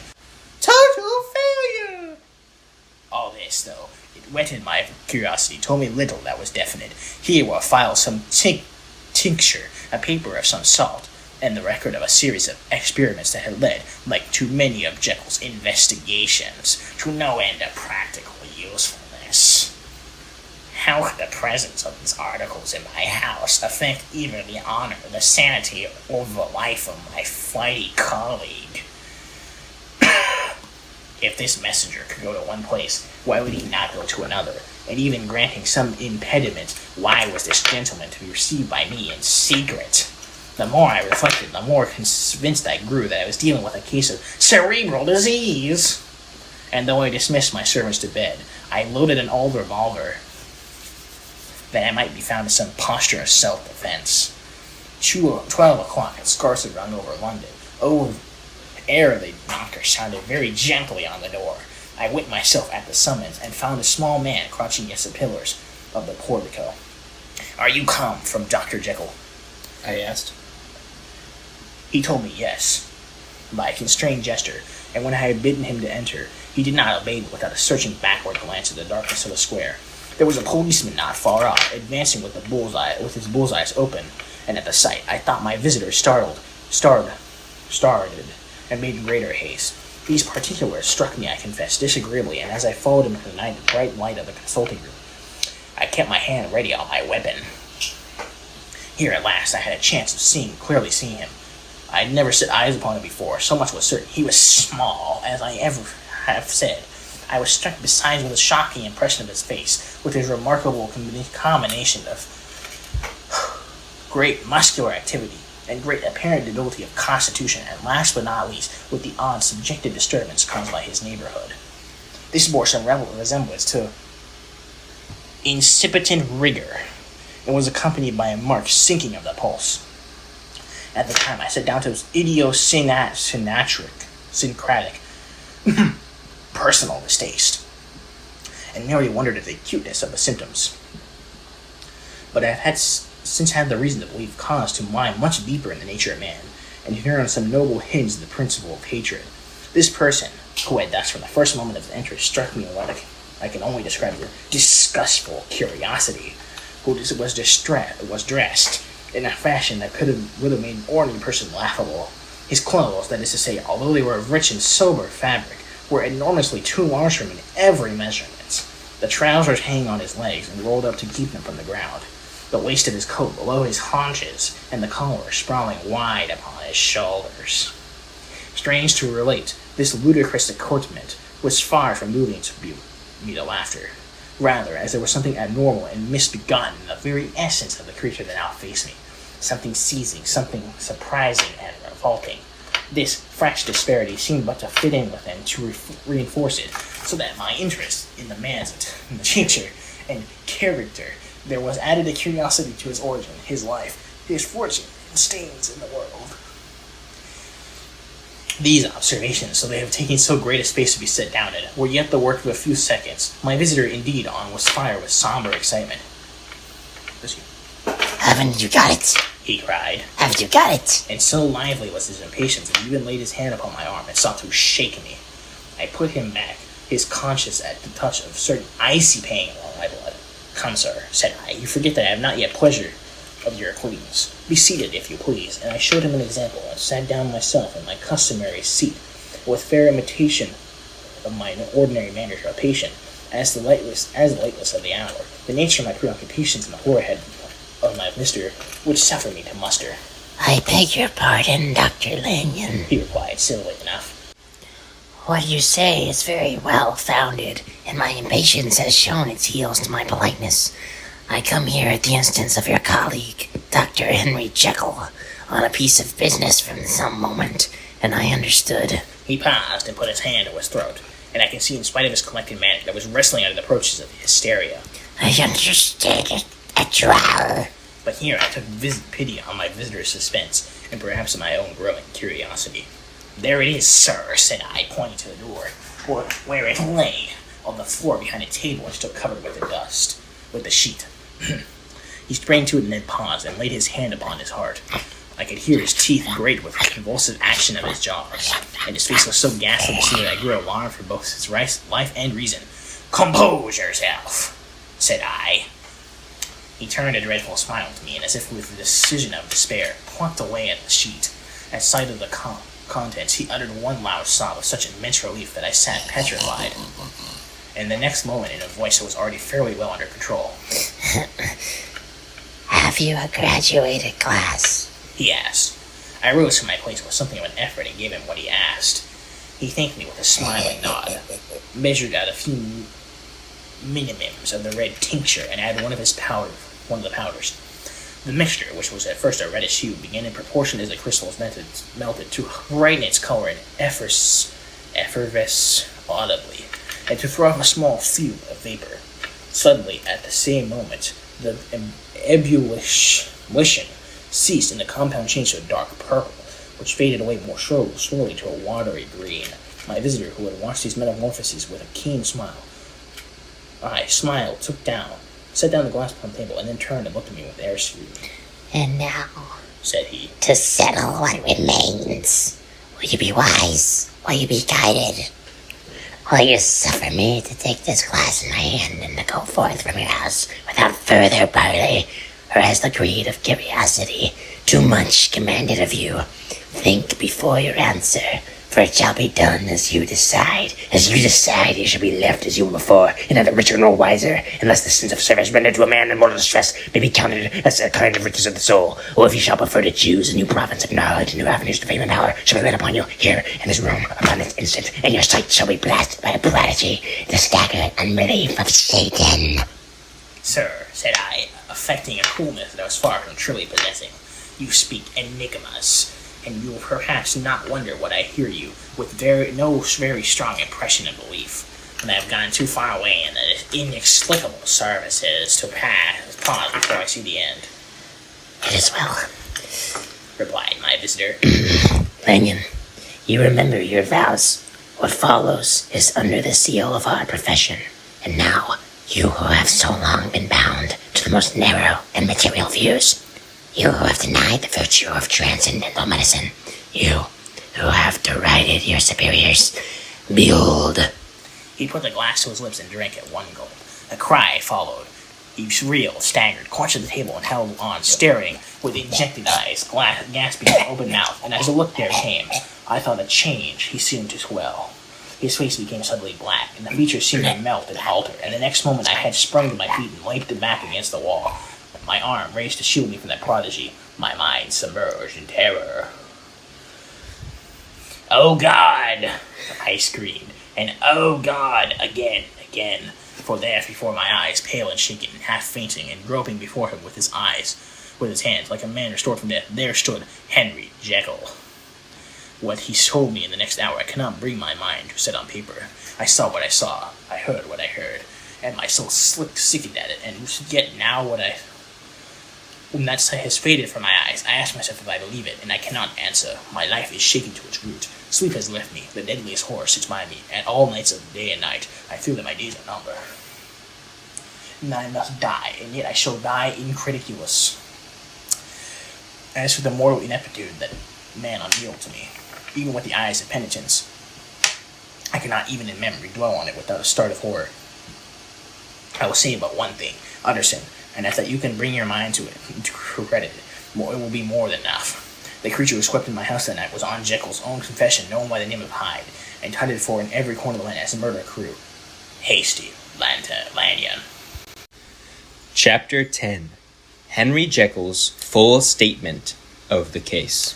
"I was born in the year 18 to a large fortune, endowed with, besides with excellent parts, inclined by nature to industry, fond of the respect of the wise and good upon my fellow men, and thus, as I might have been supposed, with every guarantee of an honourable and distinguished future, and indeed the worst of my faults was a certain impatient gaiety of disposition, such as had made the happiness of many, but as I have found it hard to reconcile with my imperious desire to carry my head high, and wear a more than commonly grave countenance before the public. Hence it came about that I concealed my pleasures, and that when it reached years of reflection, I began to look around me and take stock of my progress and position in the world. I stood already committed to a profound duplicity of life. Many a man would have blazoned such irregularities as I was guilty of, but from the high views that I had set before me, I regarded and hid them with an almost morbid sense of shame. It was thus rather the exacting nature of my aspirations than any particular degradation in my faults that made me what I was, and with even a deeper trench than even the majority of men, severed in me those providences of good and ill which divide and compound man's dual nature. In this case, I was driven to reflect deeply and inadvertently on the hard law of life, which lies at the root of religion and is one of the most plentiful springs of distress. Though so profound a double dealer, I was in no sense a hypocrite. Both sides of me were in dead earnest. I was no more myself when I laid aside restraint and plunged in shame than when I laboured in the eye of day at the furtherance of knowledge on the relief of sorrow and suffering. And it chanced the direction of my scientific studies, which led wholly toward the mystic and transcendental, reacted and shed a strong light on this consciousness of the perennial war among my members. With every day, and for both sides of my intelligence, the moral and the intellectual, I thus drew steadily nearer to the truth, by whose partial discovery I have been doomed to such a dreadful shipwreck that man is not only truly one, but truly two. I say two, because the state of my own knowledge does not pass beyond that point. Others will follow, others will strip me on the same lines, and I hazard the guess that man will be ultimately known for mere policy of multifarious, incongruous, and independent denizens. I, for my part, from the nature of my life, invest infallibly in one direction and one direction only. It was on the moral side and in my own person that I failed to recognize the thorough and primitive duality of man. I saw that of the two natures that contended in the field of my consciousness, even if I could rightly be said to either, it was only because I was radically both, and from an early date, even before the course of my scientific discoveries had begun to suggest the most naked possibility of such a miracle, I learned to dwell with pleasure as the beloved daydreamer on the thought of the separation of his elements. If I told myself I could not be housed in separate identities, life would be relieved of all that unbearable, the unjust, delivered from the aspirations might go his way, and remorse of his more upright twin, and the more the just could walk steadfastly and securely on his upward path, and think good things in which he found his pleasure, and no longer exposed to disgrace and penitence by the hands of the extraneous evil. It was the curse of mankind that these incongruous maggots were thus bound together in the agonized womb of consciousness. These polar twins should be continuously struggling. How then were they disassociated? I was so far in my reflections when, as I have said, a side light began to shine upon the subject from the laboratory table, I began to perceive more deeply than it has been ever stated, trembling immateriality, the mist-like transience of this seemingly so solid body in which we walk attired. Certain agents I found to have the power to shake and pluck back that fleshy vestment, even as wind might toss the curtains of a pavilion. For two good reasons I will not enter deeply into the scientific branch of my confession. First, because I have been made to learn that the doom and burden of our life is bound forever on man's shoulders, and when the attempt is made to cast it off, it but returns with more unfamiliar and more awful pressure. Secondly, because my narrative will make, alas, too evident my discoveries were incomplete. Even then, I had not only recognized my natural body for the mere aura and effulgence of certain of the powers of my spirit, but managed to compound a drug by which these powers should be dethroned from their supremacy. And the second form of countenance substituted, none the less natural to me because they were the expression and the ball, the stamp of lower elements in my soul. I hesitated long before I put this theory to the test of practice. I knew whether I risked death from any drug that so potentially controlled that shook the very forces of identity might be the least scruple of an overdose, or at the very least opportunity in the moment of exhibition, utterly blot out that immaterial tabernacle which I looked to it to change. But the temptation of discovery so singular and profound at last overcame the suggestions of alarm. I have long since prepared my tincture, so I purchased at once from a firm of wholesale chemists a large quantity of a particular salt which I knew from my experiments to be the last ingredient acquired, and at last one night, at late one accursed night, I compounded the elements, watched them boil and soak together in the glass, and then when ebullition had subsided with a strong glow of cocktail, I drank the potion.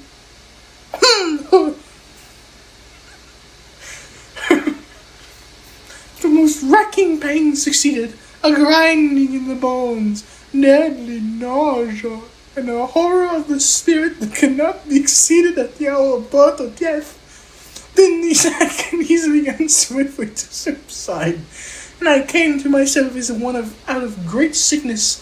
This was somewhat strange in my sensations, something indescribably new, and from its very novelty, incredibly sweet. I felt younger, lighter, happier in body, within which I was conscious of any recklessness, a current of disordered sensual images running like a mill race in my fancy, a solution of the bonds of obligation, an unknown but innocent freedom of the soul.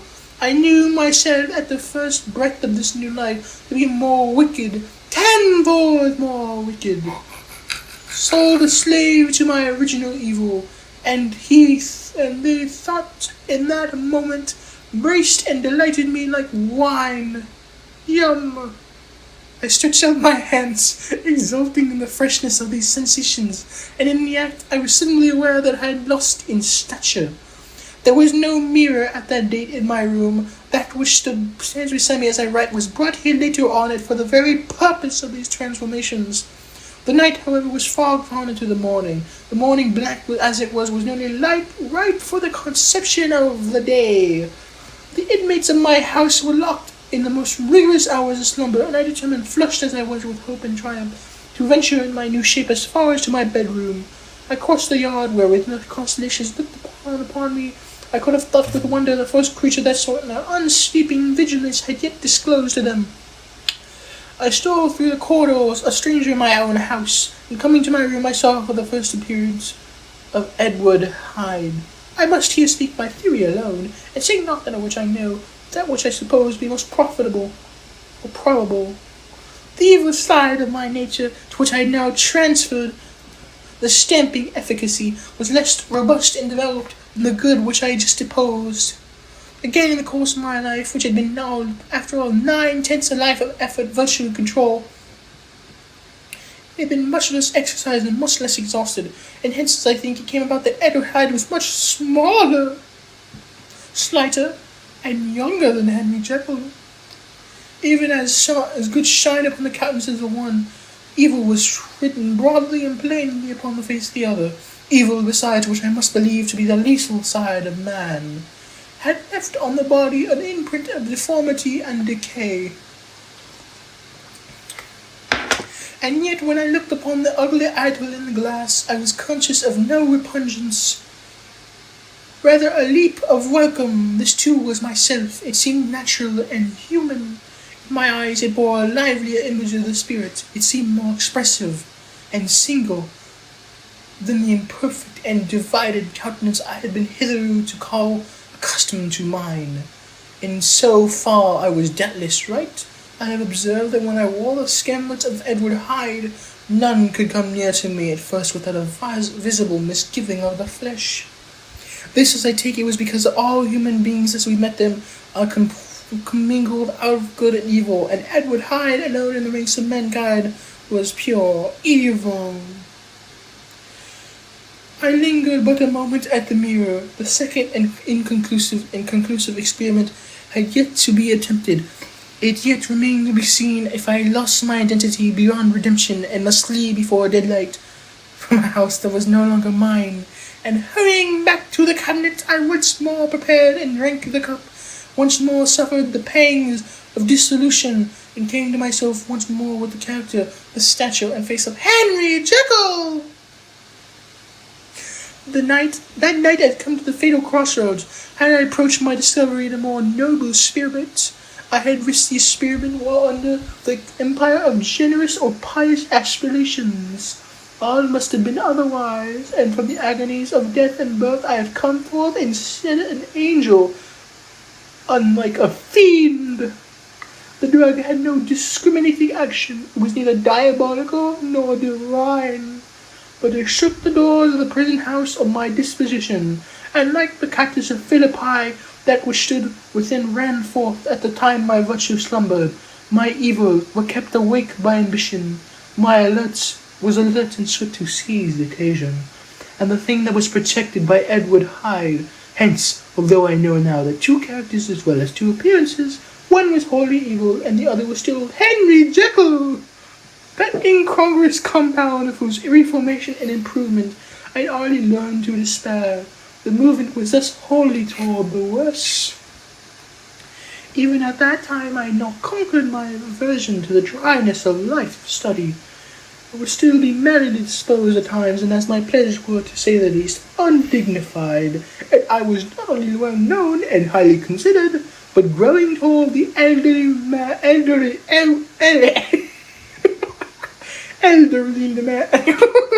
no,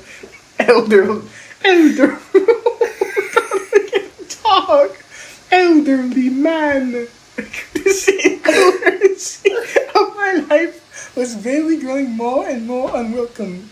It was on this side that my new power tempted me until I fell in slavery. I had to drink the cup.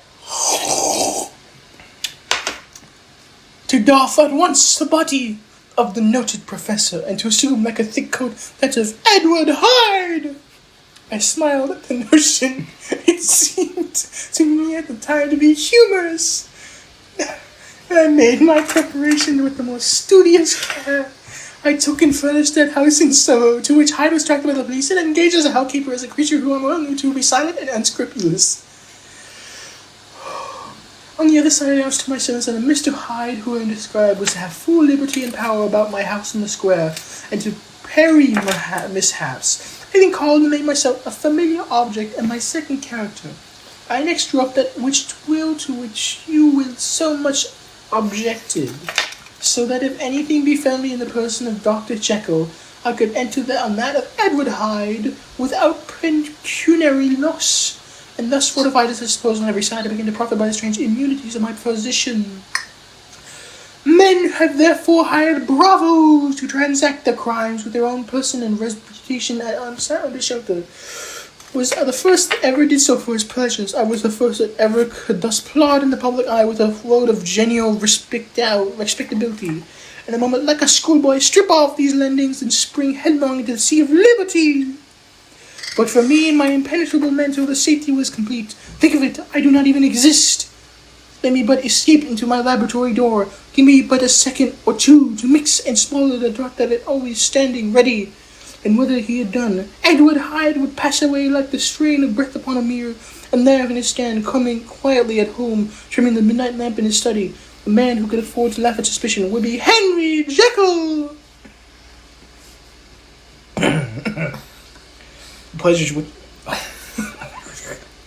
Pleasures which I am made to seek in my disguise was, as I have said, undignified. I would scarce use a hand to honour to him.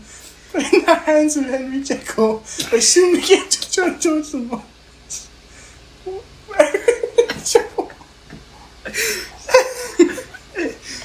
Oh no, not Henry Jekyll.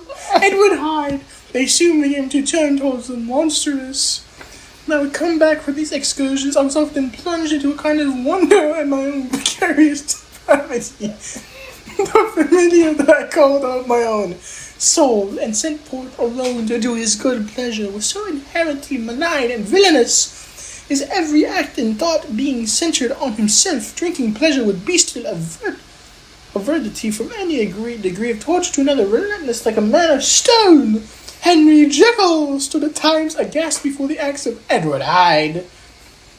But the situation was apart from ordinary laws, and insidiously relaxed the grasp of consciousness. It was Hyde, after all, and Hyde alone. That was Yeti Jekyll. It was no worse. He woke again to his good qualities, seemingly unimpaired. He would even make haste where it was possible to undo the evil done by Hyde, and thus his conscience submerged. Slumbered.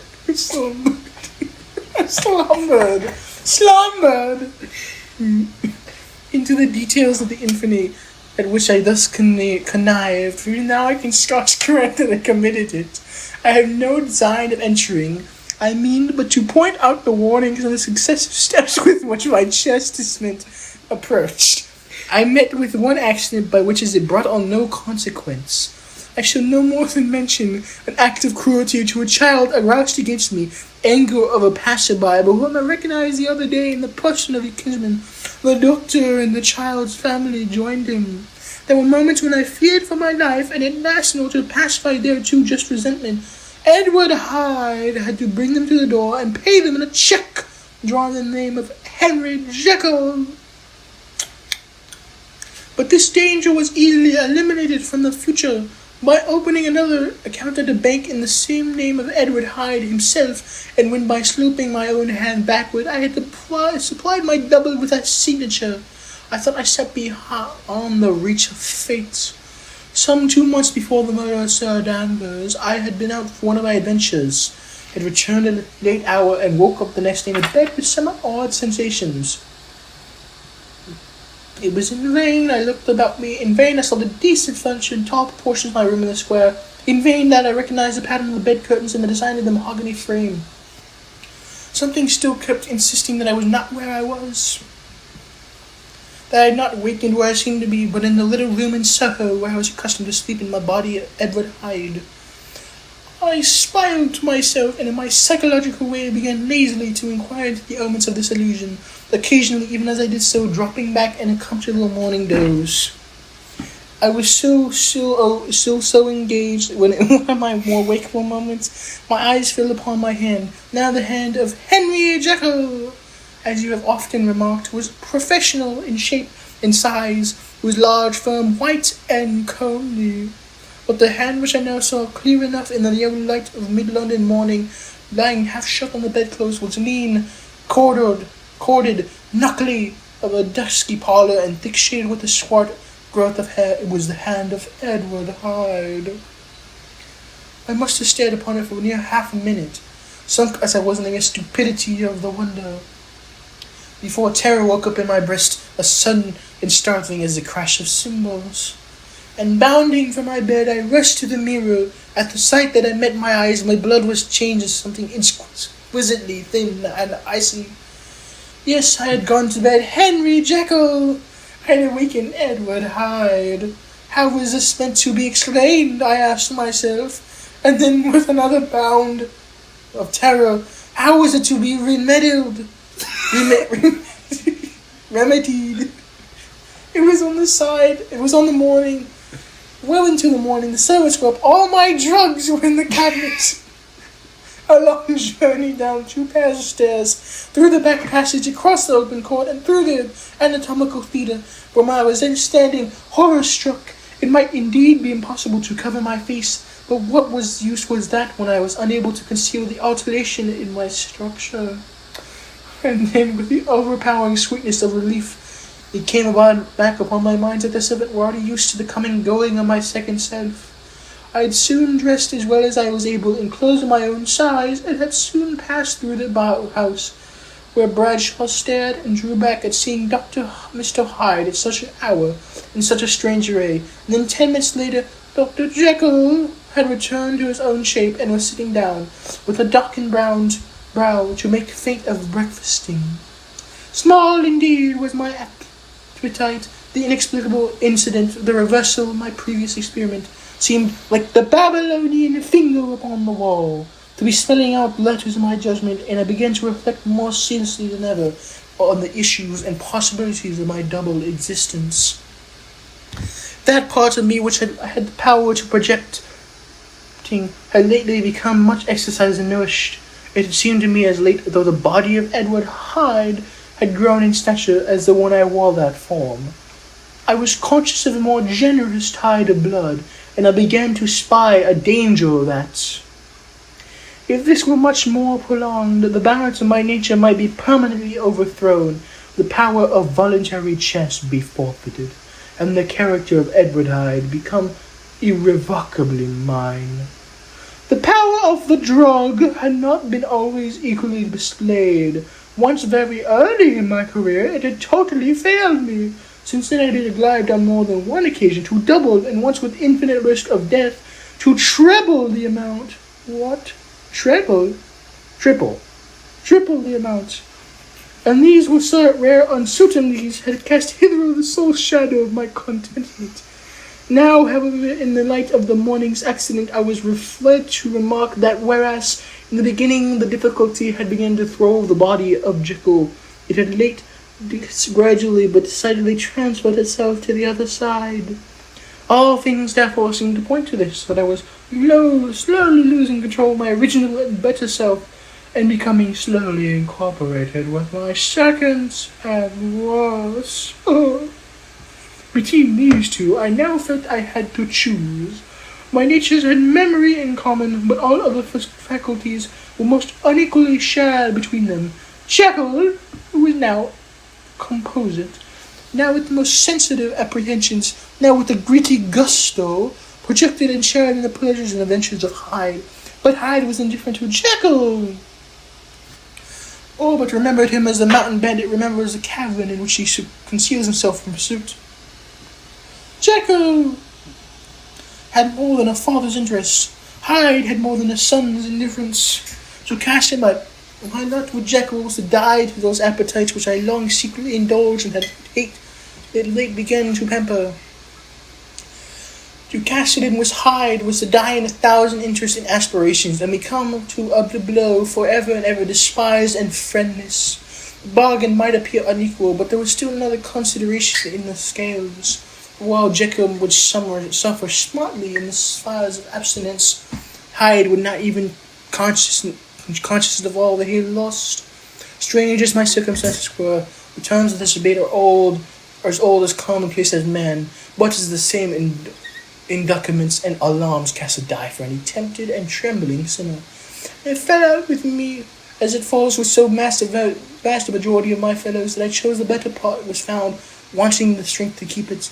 Yes, I preferred the elderly and discontented doctor, surrounded by friends and cherishing honest hopes, and bade a resolute farewell to liberty, to the comparative use, the light step, leaping influences, and secret pleasures I enjoyed in the disguise of Hyde.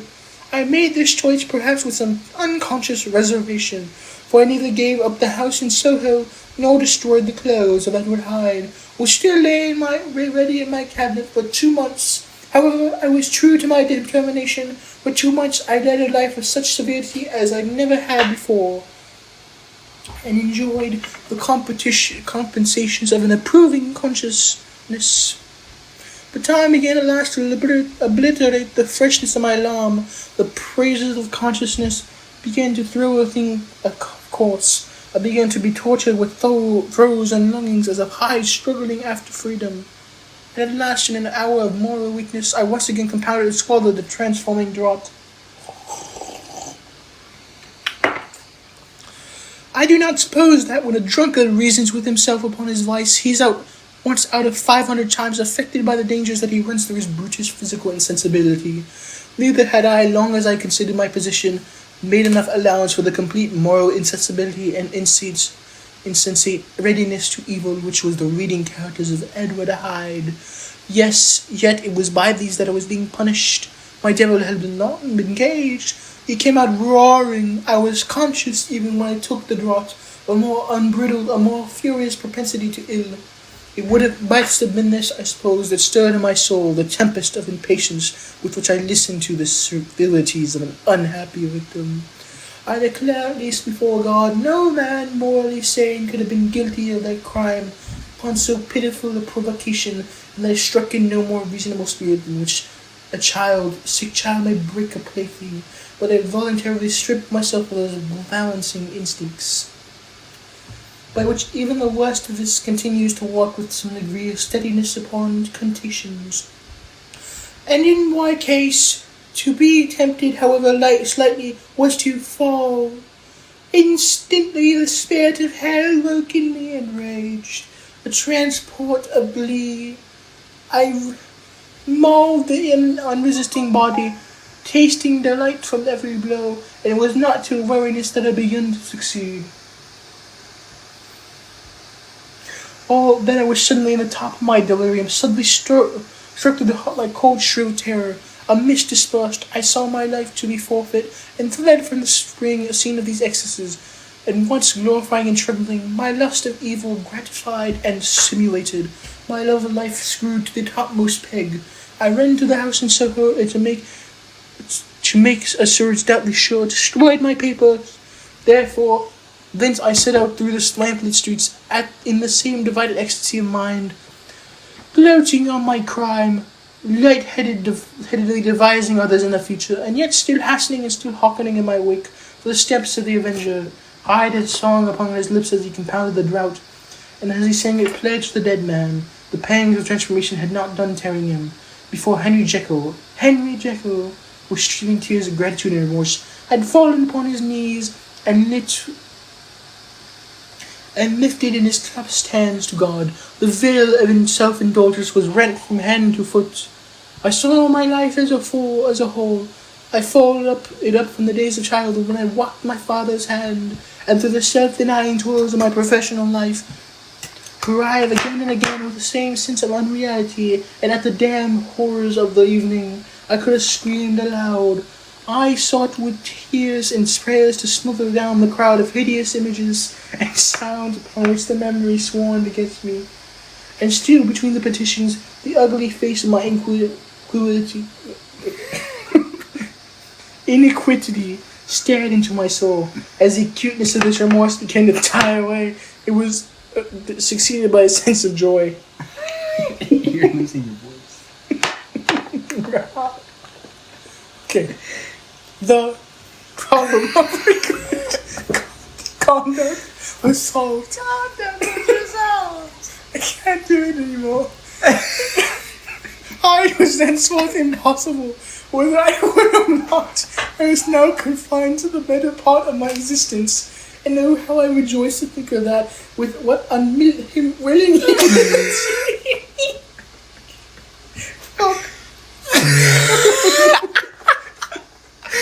I embraced anew the restrictions of natural life, with what sincere renunciation.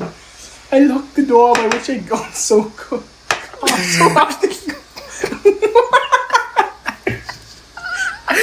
No! I'd often gone and come, and ground the key under my heel. The next day came the news the murder had been overlooked, that the guilt of Hyde was patent to the world, and that the victim was a man high in public estimation. It was not only a crime, it had been a tragic folly. I think I was glad to know it. I think I was glad to have my better impulses thus buttressed and guarded by the terrors of the scaffold. Jekyll was now my city of refuge, but Hyde peeping out an instant, and the hands of all men would be raised to take and slay him. I resolved in my future conduct to redeem the past, and I can say with honesty that my resolve was fruitful of some good. You know yourself how earnestly in the last months of last year I labored to relieve suffering. You know that much was done for others, and that the days passed quietly, almost happily for myself. Nor can I truly say that I wearied of this beneficent and innocent life. I think instead that I daily enjoyed it more completely, but was still cursed with my duality of purpose. And as the first edge of my penitence wore off, the lower side of me so long indulged, so recently chained down, began to growl for license. Not that I dreamed of resuscitating Hyde. Resuscitating Hyde. The bare idea of that started me to frenzy. No, it was my own person that it was problem. That I was once more tempted to trifle with my conscience, and was an ordinary secret sinner that at last fell before the assaults of temptation. Oh no! There came at an end to all things. The most captious measure is filled at last, and the brief condescension to evil finally destroyed the balance of my soul. And yet I was not alarmed. The fall seemed natural, like a return to the old days before I made discovery. It was fine, clear January day. Went under the foot where the frost had lifted, but cloudless overhead, and the Regent's Park was full of winter chirrupings. What are these words? Chirrupings. And sweet with spring outdoor odors. I sat in the sun on a bench, and the animal with me licking the chops of memory. The spiritual side a little drowsed, promising subsequent penitence, but not yet moved to begin. Oh my god.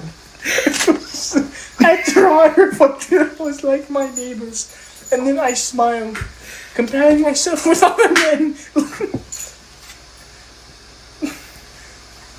Comparing my active goodwill with the lazy cruelty of the neglect, and at the very moment of that vain-glorious thought, a qualm came over me, a horrid nausea, and the most deadly shuddering.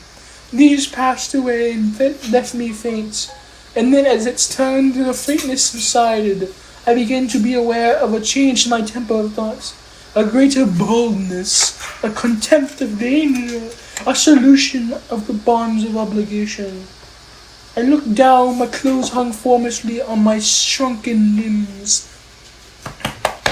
The hand that lay on my knee was corded and hairy. I was once more Edward Hyde. A moment before I had been safe of all men respect, wealthy, beloved, the cloth laying for me in the dining room at home, and now is the common quarry of mankind, hunted, houseless, unknown, murderer, thrown to the gallows. My reason wavered, but did not fail me utterly.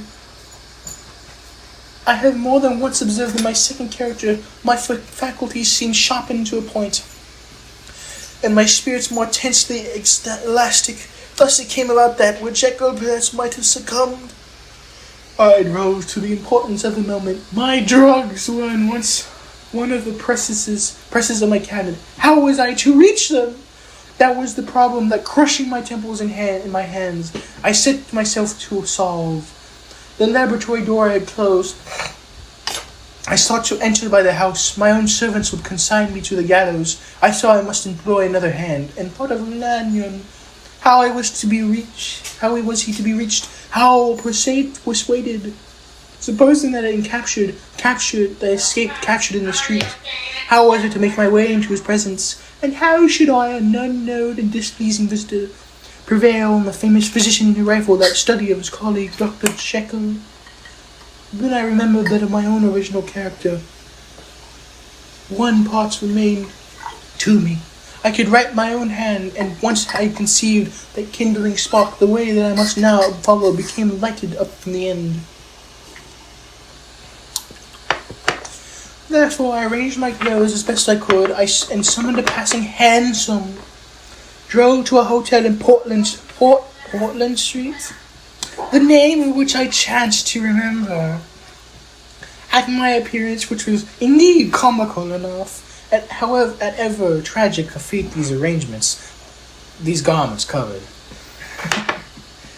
the driver could not conceal his girth. His mirth.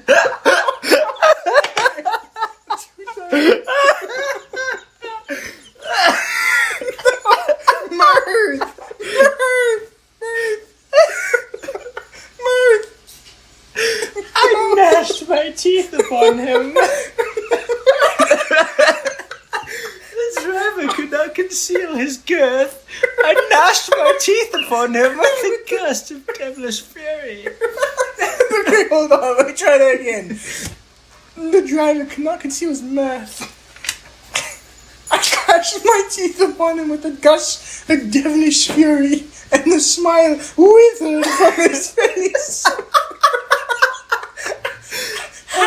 gasped as I gnashed on his girth. Happily for him, yet more happily for myself. For in an other instant, I had suddenly dragged him from by gnashing on his girth.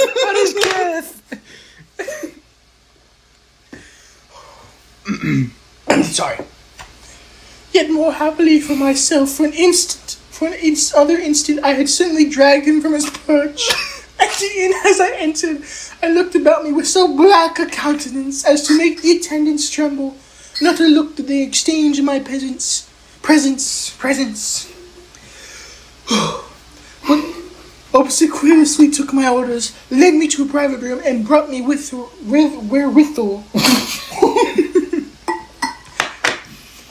to write. Hyde, in danger of his life, was a creature new to me, shaken with inordinate anger, strung to the pitch of murder, lusting to inflict pain.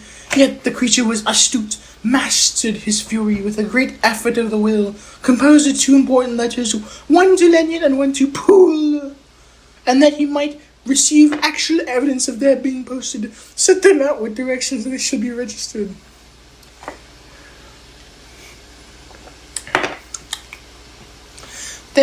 Thenceforward he sat all day over the fire in the private room, gnawing his nails.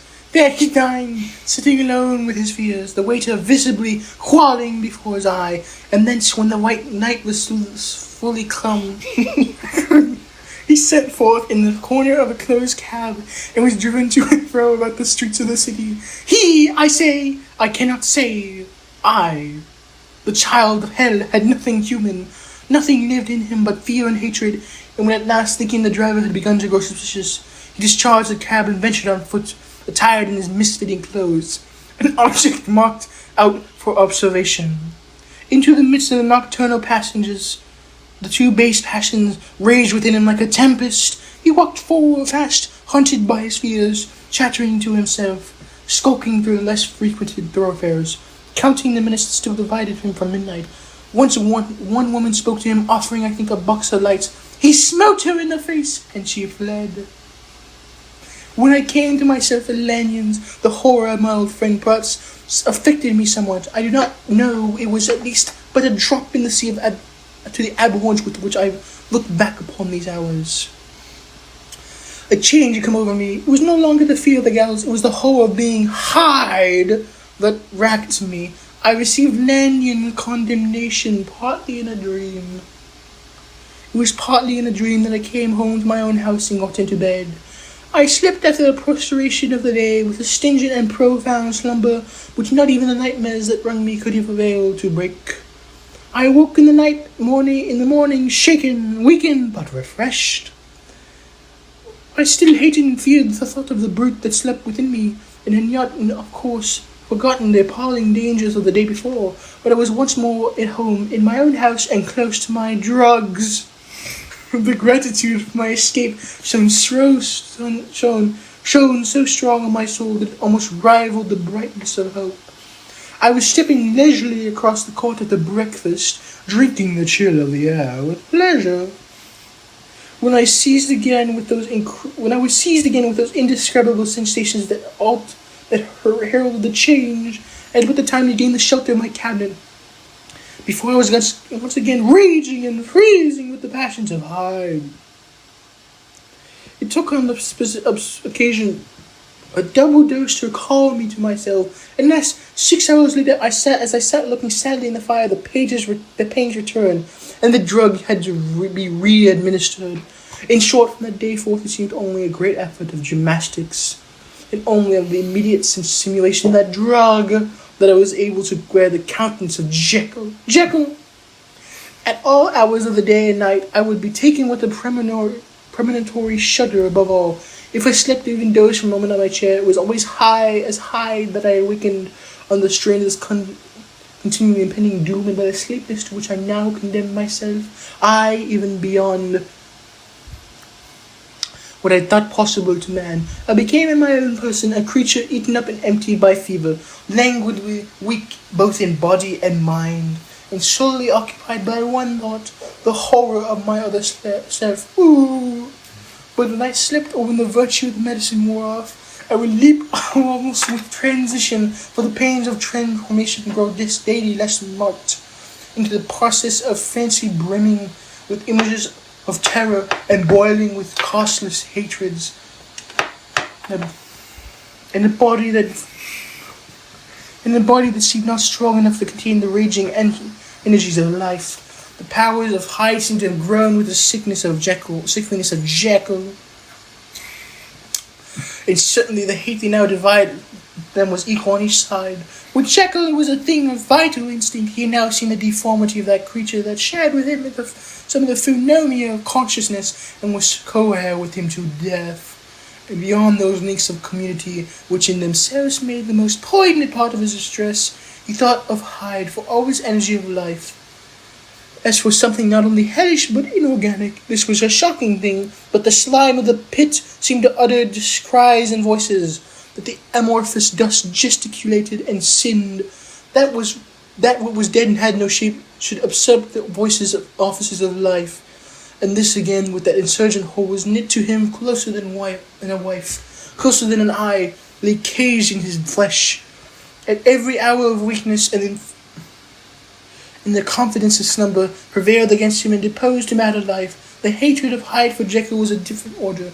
His tenure of the gallows drove him continually to commit temporary suicide, and return to his subordinate station in dread instead of a person, that he loathed the necessity. He loathed the despondency into which Jekyll was now fallen, and he resented the dislike with which he himself was regarded. Hence the ape-like tricks that he would play me, scrawling in my own hand blasphemies on the pages of my books, burning the letters and destroying the portrait of my father. Indeed, had it not been for his fear of death, he would long ago have ruined himself in order to involve me in the ruin. But his love of life is wonderful. I go further. I too sicken. I, who sicken and freeze at the mere thought of him when I recall the objection and passion of his attachment, and when I know how many fears of my power to cut him off by suicide, I find it in my part to pity him. It is useless, and the time awfully fails me to prolong the description. No one has ever suffered such torments. Let this suffice, and yet even to close habit brought. No, not affiliation, but a certain callousness of the soul, a certain acquiescence of despair, and my punishment might have gone on for years. But for the last calamity which is now fallen, and which has finally severed me from my own face and nature, my provision of the salt, which had never been renewed since the date of my first experiment, began to run low. I sent out for a fresh supply and mixed the draught. The ebullition followed, and the first change of colour, not the second. I drank it and was without efficiency. Well, then from the pool, how I've had London ransacked. It was in vain. I am now persuaded that my first supply was impure, and it was an unknown impurity that which was lent efficiency to the draught. After a week has passed, and I am now finishing the statement on the influence of the last of the old pouters. That this then is the last time short of a miracle that Henry Jekyll can think of his own thoughts to see his own face. How now sadly altered. In the glass, nor must I delay too long to bring my writing to an end. For my narrative has hitherto escaped destruction. It has been by a combination of great prudence and good luck. Should the throes of charge take me in the act of writing it, Hyde will tear it to pieces. But if time shall have elapsed after I have laid it by his wonderful selflessness and circumscription to the moment that it was probably saved me once again from the action of his ape-like spike, and inhaled the doom that is causing on us both, had already changed and crushed him. Half an hour from now, when I shall again and forever re-endue the hated personality, I know now how I should sit shuddering and weeping in my chair, or continue with the most strained and fear-struck ecstasy of listening, to pace up and down this very room, my last earthly refuge, and give ear to every sound of menace. Will Hyde die upon the scaffold, or will he find courage to release himself at the last moment? God knows I'm careless. This is the true hour of my death. What is to follow concerns another more than myself. Here then, as I lie down the pen and proceed to seal my confession, I bring the life of that unhappy Henry Jekyll to an end.